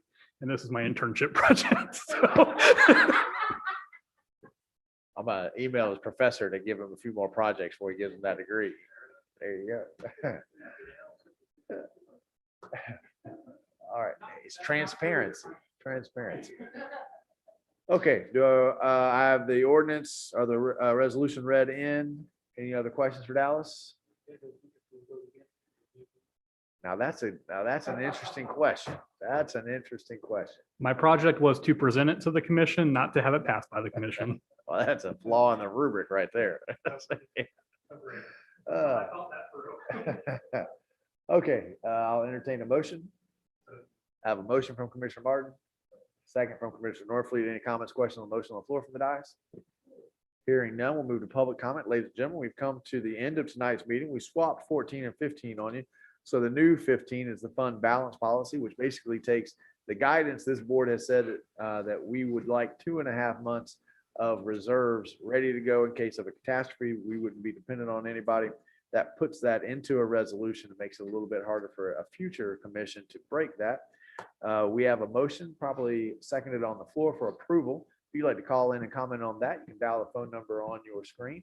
That'll get you in the meeting. Once you're in the meeting, look at the bottom of your screen, see a little hand symbol. Click that hand symbol. That'll let us know you'd like to address the commission. We'll make sure you have the opportunity to do so. We're going to begin with live comment, then we'll go to virtual comment. Do we have anybody live who'd like to address the commission on this motion? Seeing none, do we have any virtual comments? Seeing none, we'll come back. All those in favor signify by saying aye. Aye. Motion passes unanimously, and that moves us to comments. Jamie, you waited the whole night. Do you want to take city manager comments, or do you want to let Dallas just keep doing all the work? I like it. He's doing a fine job and an admirable representation of the city manager. Okay, now the one test here is, can you keep the city manager comments under 25 minutes? I'll do my best, Mr. Mayor. I will say I wouldn't have been able to make it through this meeting without Jamie's emotional support. So thank you, Jamie. Mr. Mayor, I just have a couple of comments for the commission tonight. The first is that our AMI project is moving quite along. Jamie's team and my team have been in hours of countless meetings, working with Census and FMPA and Quanta to get that project started. This weekend, on Friday, Jamie and I will be traveling to the big city of Troy, Alabama, to visit a city that has successfully implemented a Census AMI project, to learn best practices from them and what to avoid. The roofing project at City Hall began today. The commission approved that a few meetings ago, so we are starting the re-roof project here at City Hall. And last but not least, I'd like to remind the commission and the community that on May 8th and May 11th, we'll be having our community visioning workshops for the public. The intention of these workshops is to meet with the residents of Newberry to gather their input about the future of Newberry and how to develop a strategic plan to get there. May 8th will be from 9 a.m. to 1 p.m. at the Easton Newberry Sports Complex. And May 11th will be from 6 p.m. to 9 p.m. and that will be held virtually. Information about both of these workshops is on our Facebook and our website. And we'll be continuing to put more information out about them as we get closer. And that concludes my comments, Mr. Mayor. Well done. All right, Mr. Attorney. We don't have anything to report tonight, Mr. Mayor. Thank you. Thank you, sir. Madam Clerk. Yes, Mr. Mayor, I just want to encourage all of our municipal voters to get out and vote tomorrow. Support your candidate, support your community. The election will be held next door in our municipal building, at precinct 6, and the polls will open at 7 a.m. and close at 7 p.m. Our board of canvassers will meet to canvass the ballots and also the vote by mail ballots at immediately after the closing of the polls at 7 p.m. So that would be all for me. Thank you. Thank you, Madam Clerk. That'll take us to the commission. Start down here. Commissioner Norfleet. Don't think this is your last one. Now, we still got to come back one more time before we swear by the end. So don't get sappy on us. I just want to thank you for the recognition and good luck to the candidates tomorrow. And hope everybody gets out and votes. Thank you, sir. Mr. Farnsworth. Just want to say what a pleasure it's been to work with you the last couple of years, and I hope you enjoy your freedom now. And I appreciate all the insights you brought to the commission, especially with the construction stuff. And you asked questions that I absolutely have no clue of that were important to the decision-making process. And I just want to thank you. Commissioner Martin. I have no comments. Thank you. Commissioner Clark. Just like the caveat, Commissioner Farnsworth, it's good working with you, Commissioner Norfleet, and best to you on your endeavors. Thank you, sir. And I just want to say you're leaving us now with just Monty's sarcasm. So I had, a quiet mumbling sarcasm way down there, and now I just have FSU sarcasm. And I'm not sure I can forgive you on that one, but I do understand, and we do appreciate your time up here. And like I said, we've got one more meeting, and we'll see you at the campus board tomorrow night. I want to reiterate just a couple of dates. May 1st, Spring Festival. Can you remind me of the times of that? It starts at 9 o'clock to 4 p.m. Seaboard Drive. Bounce for Autism is April 24th. Also Seaboard Drive all the way down. That's 12 to 6. 2911 will be there. There'll be lots of food at the Spring Festival. May 15th is the Watermelon Festival. We'll have parades and all that kind of stuff then. And seems like I'm forgetting one, but that's enough for everyone to put on their calendar. And I'll see everybody tomorrow at the municipal building from 7 to 7. Come down, vote, and maybe you'll get a chance to dunk me. Maybe. And then that takes us to public comment. Do we have anybody live in the chamber? Ladies and gentlemen, we've come to the end of tonight's agenda. If you'd like to call in and address the commission, we set aside a longer period of time every night for you to do that. Doesn't have to be on anything that's on the agenda. You can get anything off your chest you'd like. All you need to do to accomplish that is dial the phone number on the screen. That'll get you in the meeting. Once you're in the meeting, look to the bottom of your screen, see a little hand symbol. Click that hand symbol. That'll let us know you'd like to address the commission. We'll make sure that you have the opportunity to do so. Do you have any live comment from the chamber before we go to virtual comment?